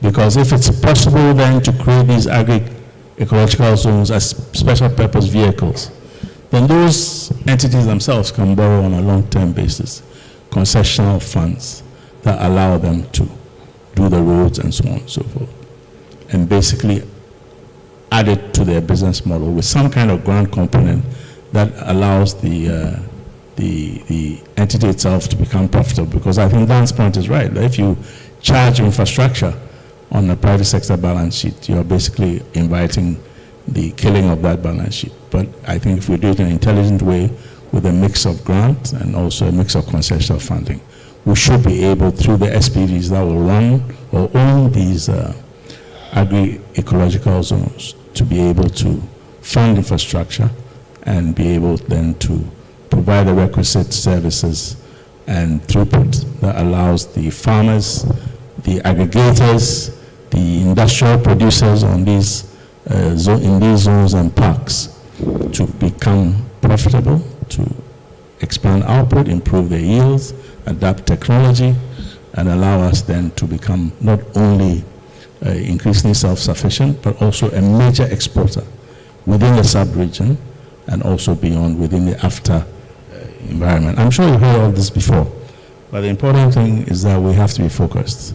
And for me, if we can get the private sector to be working, give them all the tools, all the funding that is available, all the enterprise support, all the project preparedness and investment readiness, then in that sense, we also begin to address the problems of risk and also begin to see that they have an opportunity to thrive and grow this economy beyond fiscal consolidation. Any society that is determined to fiscally consolidate will just disappear in its own consolidation. We have to find a way out of this consolidation, and that consolidation must be anchored by agriculture. It is true that the budget doesn't gives nominally 1.5 billion, but if you add up what the Trade and Finance Secretariat is trying to do in terms of raising about $1 billion for the private sector, and also the big push, as has been mentioned, which is I think 13 billion, and other components, together with all the grant components and all the different MasterCards and so on, if you aggregate them and we do it in a focused, concentrated manner and outside the silos and more in an integrated fashion, I think we'll all begin to see results, and we'll all begin to measure together those results and the metrics that we are achieving, so that we can basically be assessing where we are at any point in time on this road to transformation. Personally, I speak for myself. If we don't transform, we're going to go much more deeply into a hole, and we'll be back at the IMF in no time, another 18, 19, 20 times. That doesn't speak very well of us as educated people, because the resources are here. The human capital is also here. We need to join together and make that happen in a way that is beneficial for our children. Somebody told me, and I'll end up here, and I felt very insulted. He said, after looking at the Galamsey pictures, he said, "You people don't care about your children." I felt terribly insulted. But when I thought about it, I said, yes, he's right. How do you sit down and have your water bodies destroyed, your environment totally compromised, able to arrest a situation that potentially can create so much disease, so much crisis. Not only that, jettison the ability to even be food self-sufficient or even achieve levels of export revenue that historically we have been able to achieve. Because if we don't think about the next generation coming after us, and those that are with us now, then what is the point of all our education, all the PhDs and fancy stuff? Thank you very much. Thank you very much, Honorable Gusitano. Just acknowledging the presence of Honorable John Dumelo. Can we put our hands together as he's joined us today? So I'm going to come to you, Kofi, the financial services sector. We've spoken about the establishment of the Gold Board. What are your thoughts on this? Your own thoughts and also representing the sector. Will it help with stabilization of the currency or anything else? I think, and these are my thoughts. Please go ahead. These are not industry thoughts. I think the small scale mining sector needs to be organized. And to the extent that the Gold Board can do this while ensuring that price discovery, demand and supply are all market driven, as opposed to state planned, I think it will be successful, right? Definitely we need a small scale mining sector. We call it Galamsey, but if it was organized, licensed, people were trained in a way that made sure that the environment was being well taken care of, I think that could be a boon to this country. The people who are in that sector are in it because they need to eat. Yeah. So the jobs that it provides are essential to the extent that we're not destroying this environment. The fear is that once set up, it becomes a tool for government to manage pricing, to establish things that are not market driven. And if we do that, if it goes in that direction, we've seen different kinds of centralized boards all across West Africa. Cocoa Board was not the only one, right? I believe it's the only one remaining. Most other countries, they're gone, and they're gone for good reason. You cannot state plan these things and make choices around where prices should be set and who should win. You should let the market do that. If the Gold Board brings rationality to that sector while allowing market forces to prevail, I believe that it will be successful. And we need some organization in that sector. So given that caveat, I'm supportive. Okay, great. Hifron, coming to you, public financial management. Where do you think we've gotten it wrong in the past, and how can we get it right going forward, looking at the provisions in this budget? Thank you, Aisha. Yes, I think for every strong economy to thrive is based on a very strong public financial management system. And I think as a country, we have been very good at passing the laws. In fact, Ghana's PFM law is seen as one of the best in the world. But I think our issue has been the strict enforcement of these laws. You look at the waste and the indiscipline in the system. I mean, for example, why do we start a project, go all the way, to a certain point, and then only to realize that, in fact, we didn't conduct a comprehensive feasibility studies on that project, and we get, to store. This project gets stored, and we have to come back to the tax, payer to cover additional, financing so that we can start another project. We construct roads, and within a year or two, these roads are not fit for purpose. And the Minister of Finance come back to us and have several measures to get us to pay more. So the issue is, how strictly are we enforcing these PFM laws and regulations? And I think in the minister's budget, is even proposing to review the PFM Act once again, so that he can put additional measures to strictly enforce, the various provisions that we have. So if we don't take steps to cut those wastes, if we don't take steps to ensure that whatever systems we have put in place is actually working, then I think we'll be back to where we are once again, and possibly more troubling.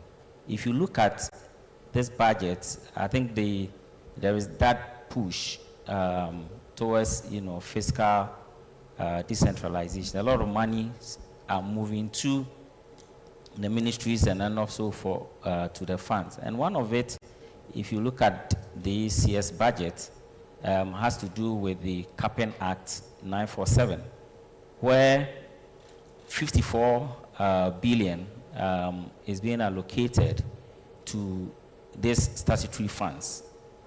And in this budget especially, we're seeking to transfer the full allocation to these entities. Now, the ministry at the same time have published, strategies to streamline the operations of these EMA funds entities. And if you look at the issues that, was outlined, one having to do with governance, issues that have to do with spending on non-core activities, because these statutory funds are giving specific mandates. And instead of applying those ones to the mandate for which they've been set up, they actually spend these monies on non-core, expenditures. We have issues again in the strategy that the Ministry of Finance, published as part of the IMF, conditions, issues around collateralization of the receivables. In the period about the 5 years since the passage of the Act, you have close to, debts accumulated to about, 30 billion out of the total of about 81 billion that during the, from 2017 to 2022 was allocated to these statutory funds. So if now the uncapping and we're going to give them full allocation of their allotment, then it's important that, we pay attention to these governance and commitment control issues that have been outlined. And if these things are not strictly enforced and we make sure that we're cracking the, waves, then we'll be saddled with, these huge debts that we find ourselves. So if you look at the measures that have been outlined by the Minister of Finance, is also in line with the IMF, program to make sure that the procurement law is reviewed, to have an independent office, to actually an independent value for money office to actually scrutinize some of these procurements. It is again proposing to also tighten the procurement law with respect to having commencement certificates before projects are undertaken. So there's quite a lot that in this budget, the operationalization of the compliance decks within the Ministry of Finance to monitor reports with respect to commitment control and adherence to arrears and debt accumulation is critical. But I think as a country, our big problem has to do with the strict enforcement of these PFM laws. If that can be done, I think we should be fine. Okay, great. Can I put our hands together for the panelists? I'm going to come to the audience now to ask a few questions because time is fast spent and I know we're all dying to ask some questions. So if you could raise your hand, a microphone will come to you. I also have some questions that were sent ahead of time, which I will ask as well. So if you want to ask a question, please raise your hand. A microphone will come to you. You can mention your name and the company that you're representing. Whilst you do that, Honorable Minister, I think this question is going to be for you. The person is asking, when is the COVID levy going to be abolished? I think that's something that a lot of people want to know the answer to. And maybe we'll take another one. With Ghana's projected GDP growth slowing to 4% in 2025, what role do you see industrial diversification playing in sustaining growth? Honorable Minister, I'll come to you whilst we wait for others to ask questions. COVID levy, the role of industry in sustaining growth, and any other comments you want to make, and then we'll go round the next set of questions, which will come to the other panelists. Thank you. Could we pass the mic to Honorable Minister Setekbe? Yeah, thank you very much. As I said, the COVID levy is a classic example of how we were using levies to respond to in a counter-cyclical way to respond to crisis. COVID was a very major crisis. And the shutdown and other things, deepened, the crisis. And so the introduction of COVID is a classic example of what I meant by using levies, to respond to such crisis, which should have gone after COVID. Let me give a very practical example of a very advanced country. During the global financial crisis, we all knew the US started virtually bursting and others went down. Financial institutions, there was contemplation for some of the big banks, to also go, down. The Fed, which is the equivalent of their central bank, stepped in and bought many of the securities that were creating problems for the financial sector. Fast forward, when those securities were put back on the market, and I hope that when we put back our securities after correction, it could happen. The Fed made a profit of about $3 trillion that they passed on to the Treasury. The US Treasury, this was covered by Bloomberg, so I'm sure if you Google, you'll get it. The US Treasury actually kept the $3 trillion as a counter-cyclical fund.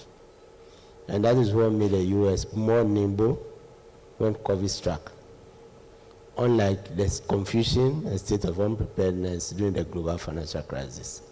That was a fund which the US used actually to start the research which gave us, the solution, which is the COVID vaccines and the rest, so that the discovery was done very fast.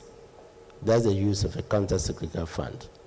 Our equivalent is a stabilization fund. Hopefully, we will minimize even the rate, of such levies, or eliminate them if we let the stabilization fund, operate, better.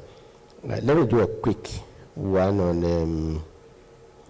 I think one of the agreed is cross-cutting, and it's so cross-cutting to the extent that you will notice that the name for the Ministry of Trade is now Ministry of Trade, Industry, and Agribusiness. And therefore, I think Guzi mentioned the value addition elements. There was an allusion to Exim Bank. Value addition means we must look outward. Value addition, the chocolates and things which are being done, provide the financing. The Exim Bank is a very critical intervention, which must be allowed to look outward. And our Exim Bank has one classic example, advantage, in that the ED fund, what used to be the Agri fund, which became the Agri and Export Development Fund, is providing the CD requirements. It's a levy on imports. So Exim doesn't have to borrow, right? Exim is taking over those funds to support Agri industry and the rest. And then Exim banks are classic in the sense that you ring-fence exporters, and we can start with the big ones who are exporting, provide them with, the credit facility that they need domestically. The repayment is ring-fence in the form of forex through their correspondent banks, which is why Exim banks sadly have, the best example, as I used to establish to give when we were doing the Exim bank, this cocoa board. Cocoa board is the Exim bank for the cocoa sector. So the Exim bank will be the Exim bank for the non-traditional sector, export sector, and hopefully, It could even expand into, maybe by the time cocoa comes back, gold exports, it's exports. So you can see the question on gold board and its functions. You could see the gold board doing the mobilization, and the exports could be, through Exim Bank, for example. The policy is coming out. I don't want to preempt anything. The law is going to Parliament. But I'm giving this as an example of the value chain and how you need financing. There's no emerging economy. There's no brick economy that developed without an Exim Bank. And for us, we are borrowing from all of them. Korea Exim, Turkey Exim, Benendez, or Brazil, which is not called Exim Bank, and the traditional one, the US Exim, China Exim, right? And Exim banks, by virtue of the syndication which Cocoa Board was doing, have very good ratings. You may want to Google even whilst we are here. The ratings for China Exim is AAA. So it's not true that all the money for China Exim, which they use to give us loans, is coming from their government. It's coming from Western markets. They borrow. CDB ratings, similar. So I think this is the sort of linkage, that we need, and the cross-cutting. When you do rural rows, like the cocoa rows, is supporting agric to reduce post-harvest losses, and the rest. If you do dams, and if you look at the big push, I think there's a list, which His Excellency in one of his speeches. If you do some of the dams which, are mentioned in the big push, to the extent that you use them for irrigation, and others, the water basin, and the rest, they support agric, and so we need to look at the cross-cutting nature of it to see, the support which agric will get, in addition to the big one for agric, which is the farmer services centers, which is also, like Cocoa Board, going to be an aggregator, pulling tractors, as His Excellency was saying, instead of distributing them and they get lost, old mechanization, So that is what I have to say. My last quick points, deficit financing. Yes, it's not just about high interest rates and the rest, but we know that government market activity can even bring the central bank down, as we are seeing now, and we have to recapitalize it. The last time we recapitalized our central bank was during ERP SAP. If you're in the banking sector, there was something called a non-performing asset recovery trust, impact. So that experience we are living, 30 years, down the lane. So I think I'll take I'll give the opportunity to others. Okay. I can respond to other questions. Thank you very much, Honorable Setekpa. So if you have a question, please raise your hand and the mic will come to you, but I'm going to pose a question to Honorable John Dumelo, if you don't mind, sir. Honorable John Dumelo is a member of Parliament for Ayawa So West Wogon and also Deputy Minister for Agriculture. So this is an agriculture-related question, sir.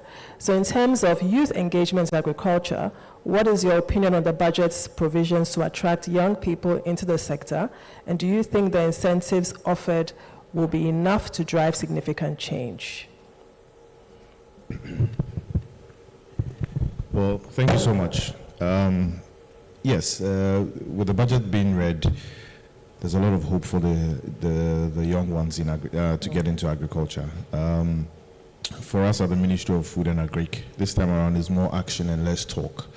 Even though the budget has been read and is yet to be approved, we've come up with so many programs, of course, like the famous Nkokon Kiti program, where we are going to distribute a lot of poultry to over 55,000 households across the country, so that we sort of reduce the imports of poultry. Also, we are doing the irrigation for wealth creation, where we are going to have land banks, and with the land banks, we are going to give out land to the youth who want to get into agriculture. And of course, we are going to irrigate those lands for the youth. And so it's an exciting time to be a farmer. It's an exciting time to be in the agribusiness space. And then also we have the farmer service centers, which this year we're going to build 50. And so if you need any technical information, if you need any help, you can easily walk to your farmer service center and get all those information and the equipment. And for us, it's about feed Ghana and feed the industry. So first we're going to feed Ghana. Second, we're going to feed the industry, where we're going to add value to all the things that we produce. And then the third one is to export it so that we can reduce our import bill. And so, like I said, it's an exciting time to be a farmer. It's an exciting time to be in the agribusiness space. And hopefully also, when the women banking is incorporated, we hope to also give out very low interest loans to the women, especially the young women who can also get into farming. And so these are some of the few things we are doing at the Ministry of Food and Agric. Thank you. Thank you very much. Can I put our hands together for him, please? So still questions, you can raise your hand. A mic will come to you. There are 2 questions here. I think Madam Nora wants to make a comment briefly before the questions come. Please go ahead. Okay, so I wanted to add very quickly, because I was dwelling a lot on the lowering of interest rates. I wanted to add that the positive steps taken by government to remove certain taxes is a very positive gesture. However, if government is to give us incentives and then there are no controls, for instance, to deal with unfair trade practices, to regulate imports coming into the country. I mean, no matter what support government gives us, if we do not control what is being imported from all over, competing unfairly with what we manufacture here, manufacturers are going to be left with produce that they cannot sell. And some of these practices include under invoicing. It also includes finished products that are coming in that are listed as raw materials, and so on and so forth. So what we suggest is that, again, I said it before, that government needs to sit with AGI. We need to have a deeper conversation, you know, to get all the answers. And also there's that downside, you know, of the budget, what was read to us. There's that 21% VAT that we pay, and yet we are only able to claim 15% of it, leaving about 6% as a form of tax. Yeah. All of this increases our cost of production, making us uncompetitive. And also we need to be focused on looking at reducing the cost of energy for manufacturing. Yeah. Because the products coming in from China has a lower rate for energy, has overall, it's a lower rate for labor. Okay. You know, ours is higher for many reasons.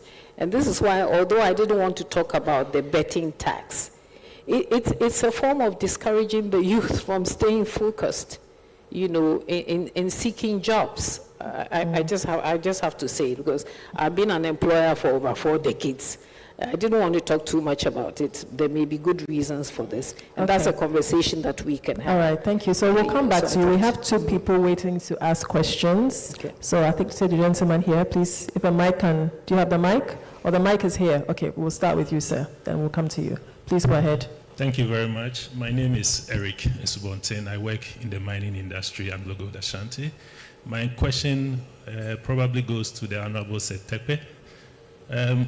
Ghana, as a mining destination or investment destination, has been losing its attractiveness to other countries in the West African sub-region, particularly Cote d'Ivoire. If you take your mind back about 5-8 years ago, Ghana was probably the leading destination for exploration investment. As we speak now, we are probably number 3 or 4 in West Africa, and that is an indication of where the industry will be 8, 10, 15 years down the line. And that's mainly because of unpredictable fiscal environment and so on. So this question goes back to the GSL that has been increased from 1 to 3%. Most investments will probably take 15 years to recoup.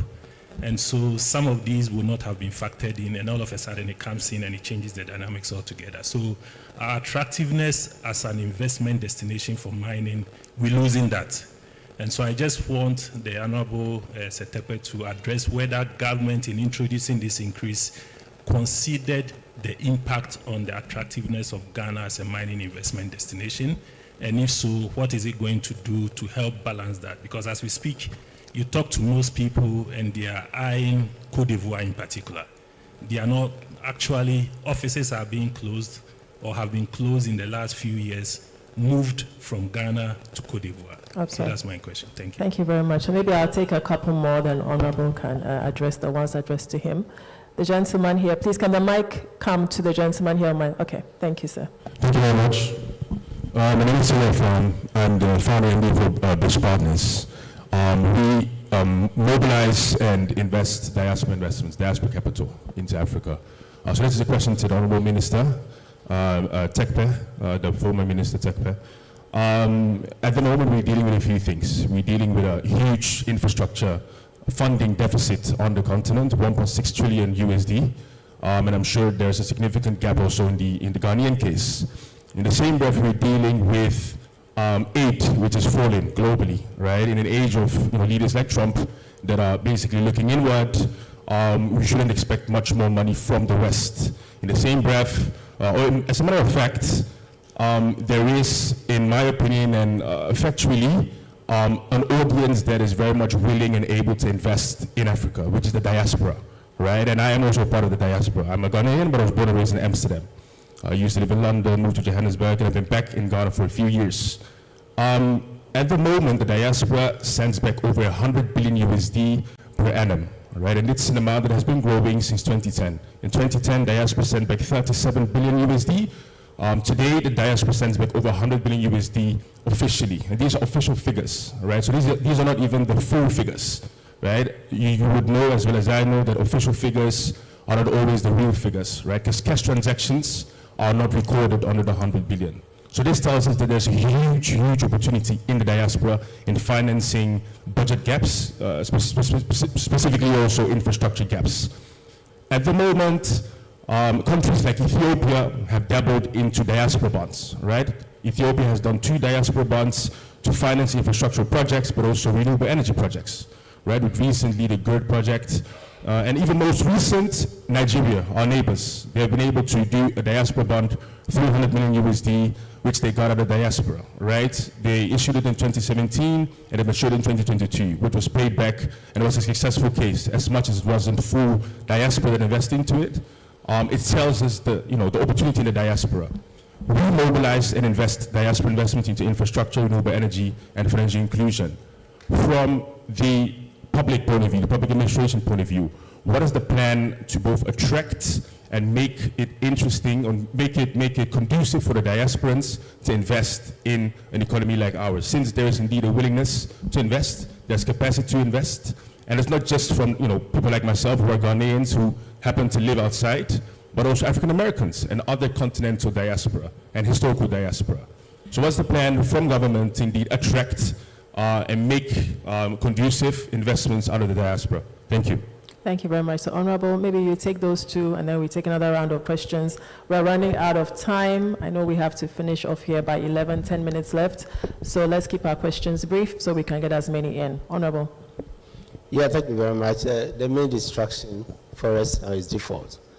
The default that we had and the haircuts, which affected, the bonds. I don't know if you were in, so at the risk of repeating myself, Ghana actually issued, a dollar bond, and even though we did not call it at the time diaspora bond, much of the bond was taken by the diaspora, $200 million US. I mentioned it earlier on. Back when we were doing the smart borrowing, it was an experiment. It was the first experiment. And we had a condition that it's a dollar bond, but you cannot go to the Forex Bureau to change money and come and buy the bond. You must prove that you have a bank account. And you agree with me that most of the diaspora funds that are coming into the country go through the banks. And so there was a huge take for the bond. We cut it at $200 million, as we said we would. And even though it was oversubscribed to about 400 million, because we wanted to remain faithful. And the plan was actually to use that money into self-financing, projects. And we thought that we had the proof that we could actually do dollar-based self-financing projects, and which are dollar-denominated and pay back, in dollars, create a pool. Currently, the flows go to increase our reserves. I think anytime BOG, gives indicators on the reserves, the forex flow from the diaspora is an element of it. But the plan was, and it followed, the use of self-financing for the pipeline first, the pipeline that connected and bringing gas. The gas processing plant was self-financing. The latest were the two examples, that will be quick. As I said earlier on, was the airport terminal 3, which is financed from airport tax, which is in dollars. And then the port expansion, which is financed without government guarantees, from the various dollars that are paid for demurrage, shipping fees, and the rest, which was ring-fenced, both what was going to the consolidated fund and what was being used. And those gave us those projects. So the idea was, if we could do dollar bonds as part of the market, we could continue to do self-financing, where we channel it to projects that generate dollars and can pay back, in dollars.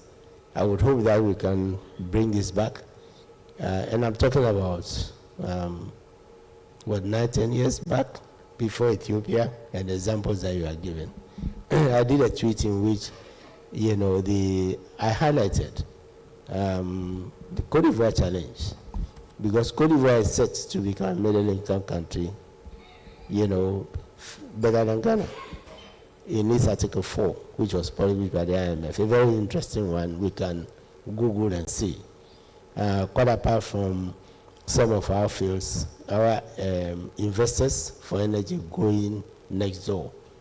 But I think the solution also lies in the determination of His Excellency to bring those investments back. He's been mentioning it, because they have invested already partially, but they've left, especially the two big ones. So if we can get them back, we can win the confidence of investors again, back to making Ghana, attractive. And the inflow of oil from the two oil fields that are stranded now is important in resolving our debt crisis, just as we use oil through the stabilization and sinking fund to take off the first sovereign bond. In fact, we use Ghana's oil, $550 million of our own money, to buy back the first sovereign bond, the 2007 bond. In fact, 200 million of that amount was used by the past government on maturity, October 4th, 2017, which is 10 years, barely a year into the administration. Yes, if we look at, some of the funds, DACF and the rest, now capping can be directed, into effective borrowing, to backstop and to do municipal, metropolitan and even districts, projects, markets, lorry stations, pavements, and the rest. And if you don't pay, the sub-national governments, there will be a backstop for the repayment of the fund. That's the extent to which we were going to do a proposal to do the municipal bond bill, which hopefully, when we have resolved some of the challenges, we can.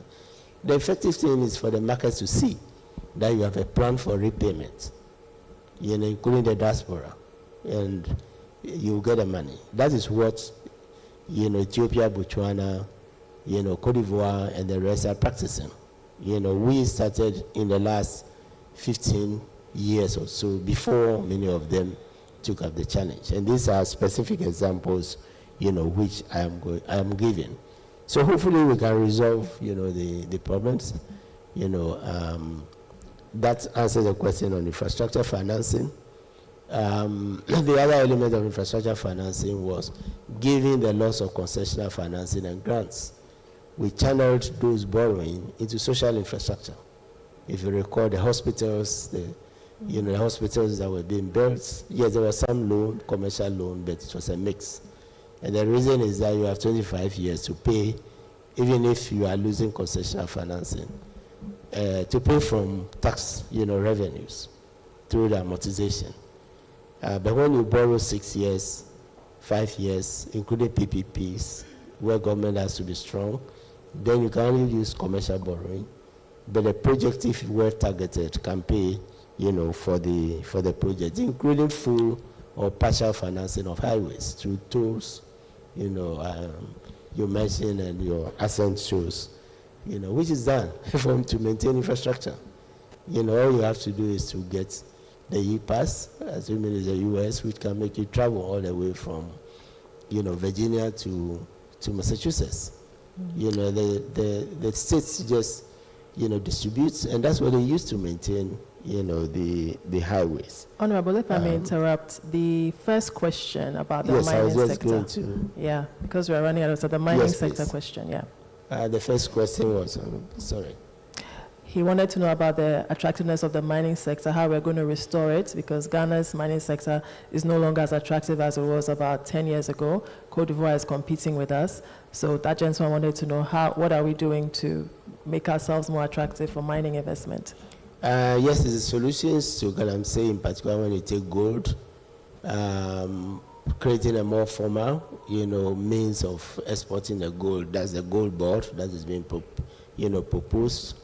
Structuring well, hopefully running it better than, Cocoa board, and then linking it for private exports to the initiative on Exim Bank, which will provide both the domestic financing as well as the, funds for exports, which then can be ring-fenced for repayment, for raw materials, for, industrial, whatever infrastructure that private sector, may need, to set it up. So that is the plan for that. And linking it to, in the case of Agri that we discussed earlier on, the Farmer Services Center and other such initiatives. Yeah. And then the 3% increase in the GSL, because I think that's also hitting them quite hard.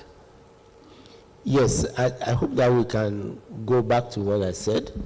Our taxes were rationalized to make for the pillars, and anything else should have a purpose. Even the excise duty has a purpose. That's why they are called same taxes. Import duty has a purpose, protection. And therefore, if we want to introduce any levy, and we set a sunset clause, we should set it and let it go, and hopefully that would happen. ESLA is a good example of a levy that was supposed to last 3 to 5 years. The money came in, we collateralized, we didn't apply it, and today it's hanging. And we can, because of the crisis, we will not be able to take it off immediately, but hopefully we'll come back to sunset clauses where needed, for the levies that we introduce. They should have a purpose. In the case of the ones that support, downturns, perhaps the stabilization fund will minimize the use of levies. And that is if we are faithful to, let the stabilization fund play its role. That's the counter-cyclical fund, which is also the one supporting the sinking fund. Okay, thank you very much. We have time for one more question. I think, Michael, your hand was up, so if you could take a mic to him, and then unfortunately we'll have to wrap up. Okay, you can take, okay. My thank you very senior much. partner has allowed me to take more questions. So Michael, go ahead and then two more. Thank you very much. My name is Michael Kobla. I work for Synergy. 3 very quick points. I don't know how we missed the ESLA, the application of the ESLA funds for us to accumulate so much debt in the energy sector. And if we don't fix the problems and the challenges in the energy sector, the 24-hour economy will be a charade. So we need to see how we can plug that very quickly. I also don't understand how you mentioned clearly that the airport financing, the $400 million financing was done without any government support. So is VRA, so are other parastatals. I don't know how we land all these parastatals who can borrow on their own individual strengths into the basket. So anytime that you needed to borrow for expansion or infrastructure for some of these critical infrastructure, you have to go to IMF. So I think that in renegotiating the IMF position, we should look at how we can take out some of these things. Now, in my mind, the investments that we need for agriculture, we don't need to look inward. I know that 10 years ago, the UAE said that food security was a very major challenge for them, and that they were looking to partner countries in Africa who they could collaborate with them. If they could demonstrate that they had the land banks, they could come and partner with them, and they could even give them off-take agreements. So they'll bring in their own investments, do all this irrigation we are talking about, and then give you an off-take, you grow, you process, and you export. So I don't know why we are not, as a government, partnering the UAE to look into these interventions. We don't have to do it ourselves. We don't have to look for the resources ourselves. I mean, if we cast our mind back and we go into the right partnership, we'll be able to attract the necessary resources. But we have to demonstrate that we have done our homework well. The land banks are there, free of litigation, and we can attract these foreign investors to come in and assist. Thank you very much. Thank you very much. I think 2 more questions, and then we'll call it a day. There's one at the back, and there's one to my right. Okay. All right, you have the mic. Okay, please, you have the mic, sir. You can go ahead, and then the gentleman at the back will go ahead. Yeah, thank you very much. Now, is it working? Yeah, okay. Thank you. My name is Jürgen Erke of GIZ, German International Corporation. And I wanted to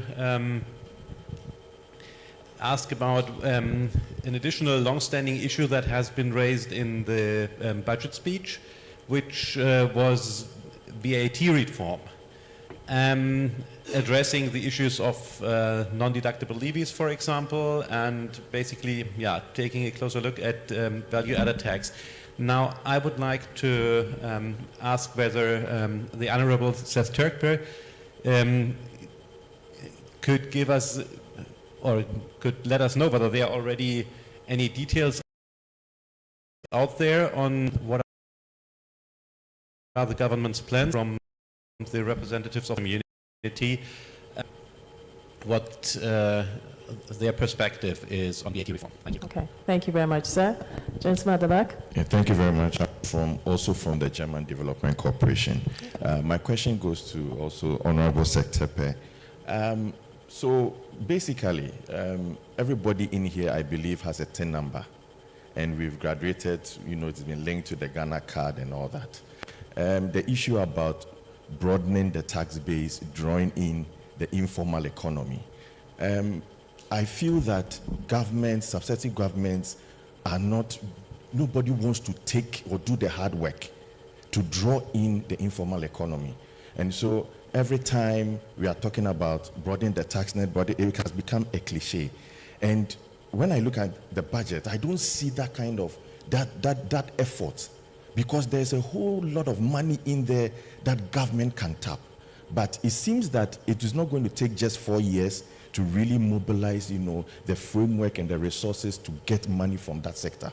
And so because it's not going to take 4 years, no government wants to take the chance. Honorable, I want to seek your thoughts. I mean, what is government going to do in that direction? And I love what the PFM experts said, on the SOEs. They are becoming a drain on the budget. And I'm happy that the president has, made some remarks. But I just hope that it is not just the rhetorics.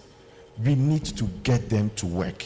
We need to get them to start making profit. They cannot continue to drain the budget and reduce our fiscal space, monies that we need to spend on critical sectors. These guys are just wasting them down the drain. And year in, year out, government is pumping money in there. My third issue has to do with the standardization of the collection of property rates. Now, in Ghana, we are practicing decentralization, but everything is from the center. Is it the intention of government to really empower the MMDAs to really collect these property rates by themselves? Or again, we are going to collect these monies at the center and redistribute to them. Okay, thank you very much. That was 3 questions in one. Thank you Thank very you. much.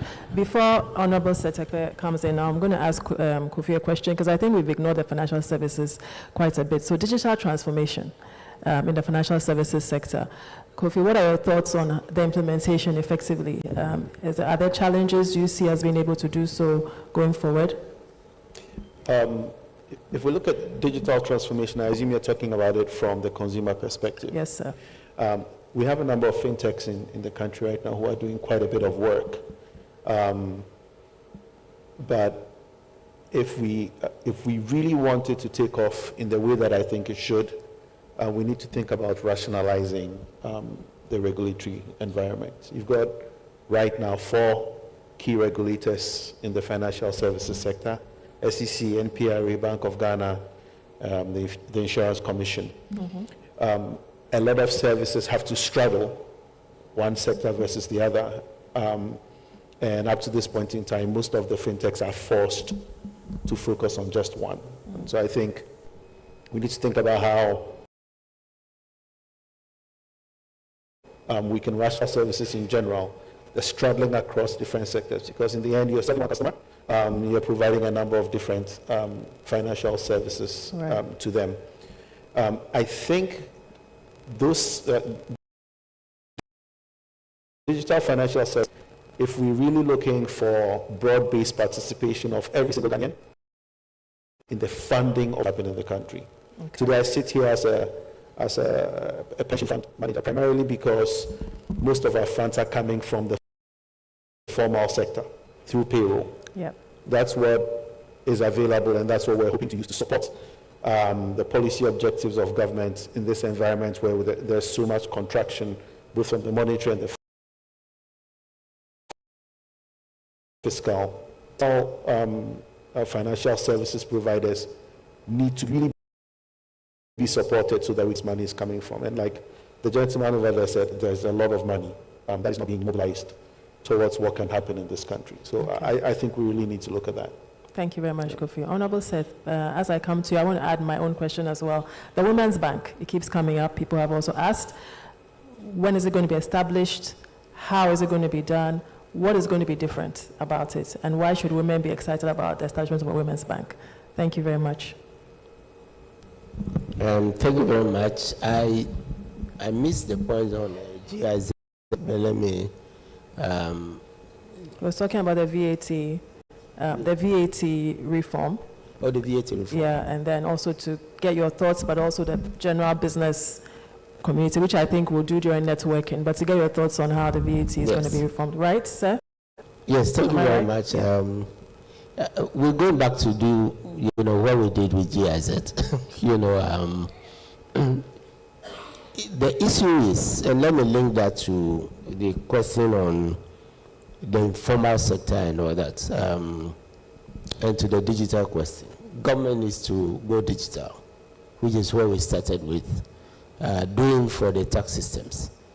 Until we get an integrated domestic tax, system that links to the integrated customs system, which is ICAMS, it will be difficult for us to do tax compliance.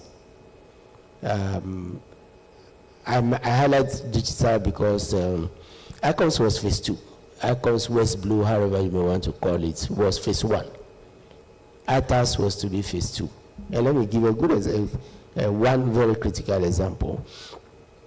We have so many apps and others which are doing things for GRA, like the VAT invoice and, registration databases, and the rest on the domestic side. They are disjointed. The invoice, the VAT invoice, which we do not call VAT invoice, is a customs entry because we import raw material, we import machinery, we import finished goods. And so the domestic input as credit and domestic and the export refunds that are claimed on VAT, the validation of those claims for refunds and input as credit are sitting in the customs system. and they need to be downloaded into the taxpayers' domestic tax office system to validate whether the credit being claimed or whatever, evasion and avoidance, particularly with the levies increasing the rate of the tax, of the VAT, domestic tax, are true or not. So we're missing a very important compliance tool. There are those who import, but they are small. I mean, medium, and the operations on the domestic side, may be evasive. And this is where the tax ID number, business ID number becomes relevant, because they are sitting on the customs entry. You have to use that for the declaration. The addition would be tax office numbers, which can link this, so that no matter what the business you are doing, the VAT invoice, that's why we talk about it as the audit trail. Because my sales invoice is your purchase invoice, the one buying from me. They are linked. And that's why we call it the invoice credit method. So I think the reforms on ITAS is very critical, to a resolution of many of these things. And we have been talking to, we started discussions with the World Bank, with the development partners, and through the steering committee. I believe that once the minister has some, breathing space, there will be the round table again, which we had, which led to outcomes and led to, even on the expenditure side, the controller is not the human resource manager for governments. But just because they issue clearance, everybody blames the controller. The human resource managers for government is the Public Services Commission, Office of Health and Civil Service, Education Service. All that the controller needs is where you are on the payroll in terms of your wages, salaries, taxes to be deducted, and all that. That's what the controller needs to make the payments, the information. So the initiative to strengthen the HRMI system that we established, procurement similarly to interface with the GIFMIS. And more importantly, the question on strengthening, PFM question, which I missed earlier on, we must introduce semi-accrual, because we are not in full control of arrears payments, we are not in full control of contracts. There was a contract that was financed by GIZ, USAID very early and defeats together, which was to interface the GIFMIS, for expenditure management. We've been talking a lot about tax and as a concern, but expenditure management is very important, how we handle contracts. Because if you award a 3-year contract, this is what His Excellency mentioned when he says pipeline of projects. If you award a 3-year contract, and at the end of the first year, the remaining 2 years should inform the budget allocation for the medium term, expenditure allocation for the ministry. And once it has reached the limit of allocation, you shouldn't be awarding new contracts, right? You should finish the road contracts and the rest, which are already in the pipeline, before you move on to the next. And these are some of the things which, again, back to digital use. You can't do these things physically, but it was an experiment that was started. So I think wiring governments and making sure that, to use the old expression, and making sure that, the systems are linked, in which in Korea they call the digital brain or D-brain. Everything goes into the fiscal system, and through that you are able to see and monitor the economy more efficiently and prevent problems, on the monetary side. I discussed ESLA, already, and how not to handle a tax that was introduced called a nuisance tax, which should have gone away like all nuisances, but which is dogging us, almost 10 years on. Yeah, it was introduced in 2015. It was supposed to go to last 3 to 5 years to clear the energy sector debt. And the energy sector debt is still a problem. ESLA is still a headache, for businesses, because it goes into the calculation of VAT in particular.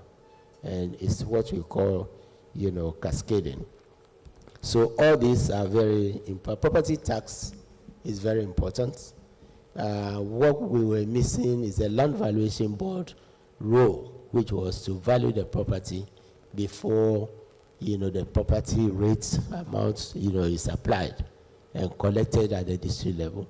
It could be collected together with GRA, because much of property tax, actually, with the transformation taking place, is not from household residences, where you have, in many districts, there are family properties who pay, maybe the patriarch is gone and the rest, but commercial property. And GRA collects rent on many of those properties. So this is where the synergy, between the subnational government or MMDAs and the GRA, which is in almost has offices in almost every district, capital, comes in. Again, therefore, if you are able to connect the two, which we were doing with the fiscal decentralization under the World Bank, with the giftness, and then do similar on the revenue side, ITAS extension of MMDA, GRA need not collect. Those who collect at the district level can be provided with the information, on valuation and others. And now we have GPS location and others which can even enter into a database, for the collection. So ITAS, very important. Moving the country to semi-accrual, this is an accountants forum, is also very, critical, in order that we avoid the budget, overruns that lead to deficit financing, borrowing, and all the things that have plagued the economy. Okay, there was also the partnership with the UAE on investing in agriculture. Yes. The truth is that if the country defaults, the country's debt sovereign rating follows it to any financing. And so usually you will see that, yes, the investors come and, and because we are a developing country, there's a government element to almost every investment. And they end up asking for guarantees and for other, once they understand, the true situation of the country. In any event, yes, UAE may have, like Saudi, their sovereign wealth fund, right? Which in our case, the sovereign wealth fund instrument for borrowing is the Ghana Infrastructure Investment Fund. So ideally, they should be able to come to a Ghana Infrastructure Investment Fund if it's able to ring-fence its revenue and have its own ratings for borrowing, instead of that of the state. But so long as, it's linked to the state, it's often very difficult. They may look attractive. We have a lot of them coming, but they also operate in the market, and the sovereign ratings bring the project, ratings down. And that is why often it does not materialize. So the states need to bring its act together and its SOEs. We cannot go to the market for cocoa bus syndication, which was doing so well since 1993. That's how far back it was established. And the syndication has been going on until recently. And it was beginning to get some of the best rates, LIBOR plus 2-3%. But today it's gone, so sustainability of these measures are very important. PPP, we should always remember, is public-private partnership or private-public partnership. The P, which is the public, must be managed well to make the P, which is private, work efficiently. Thank you so much. Thank you so much. Can we put our hands together, everyone? Thank you so much to our panelists. We had Mr. Dana Kwe, Honorable Sir Tekbe, Nora Banaman Abbott, Hefron Abuaji, and Kofi Finn. Thank you so much for your time. I know we were not able to discuss everything, but we'll continue the networking as we end today. I'm going to hand over to my partner, Richard Ansong, who will close us out. But I think we can put our hands together as our panelists take their seats. So after you, ladies and gentlemen, or lady and gentlemen, you may take your seats. Go ahead. Can we put our hands together, please, just to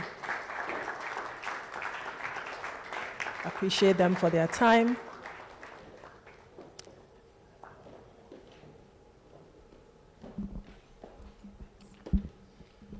All right, thank you, Aisha. I think they deserve another round of applause. have a big book here. I've taken a number of notes. Unfortunately, I cannot talk about them all. So I believe you do also have a number of questions on your mind. Please keep them coming in. We will do well to forward all that to the appropriate people to respond. There have been a lot of discussions. Clearly, agri continue to be on the mind of a lot of people. We've talked about funding for infrastructure.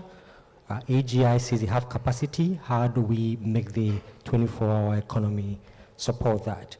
Definitely, businesses also have a role to play. The opportunities in the budget, and an interesting question around the funding. We also need to be prepared, ensuring that we embed ESG into our business processes to be able to attract the concessionary loans that the government is trying to facilitate, especially for the 24-hour economy. But in all this, you don't need to do all that by yourself. That's where PwC comes in. We call ourselves community of solvers. We live to solve problems. And Honorable Seth, you can be assured that PwC would continue to partner government to ensure that we build the better Ghana that we're looking for. For businesses, like we indicated, we are always available to support you on this journey, and you can continue to count on us.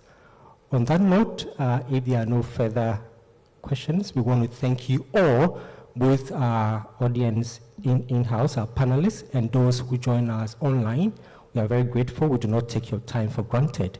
We'll continue to work to support this country. Together, we are all involved in building this nation together. Thank you.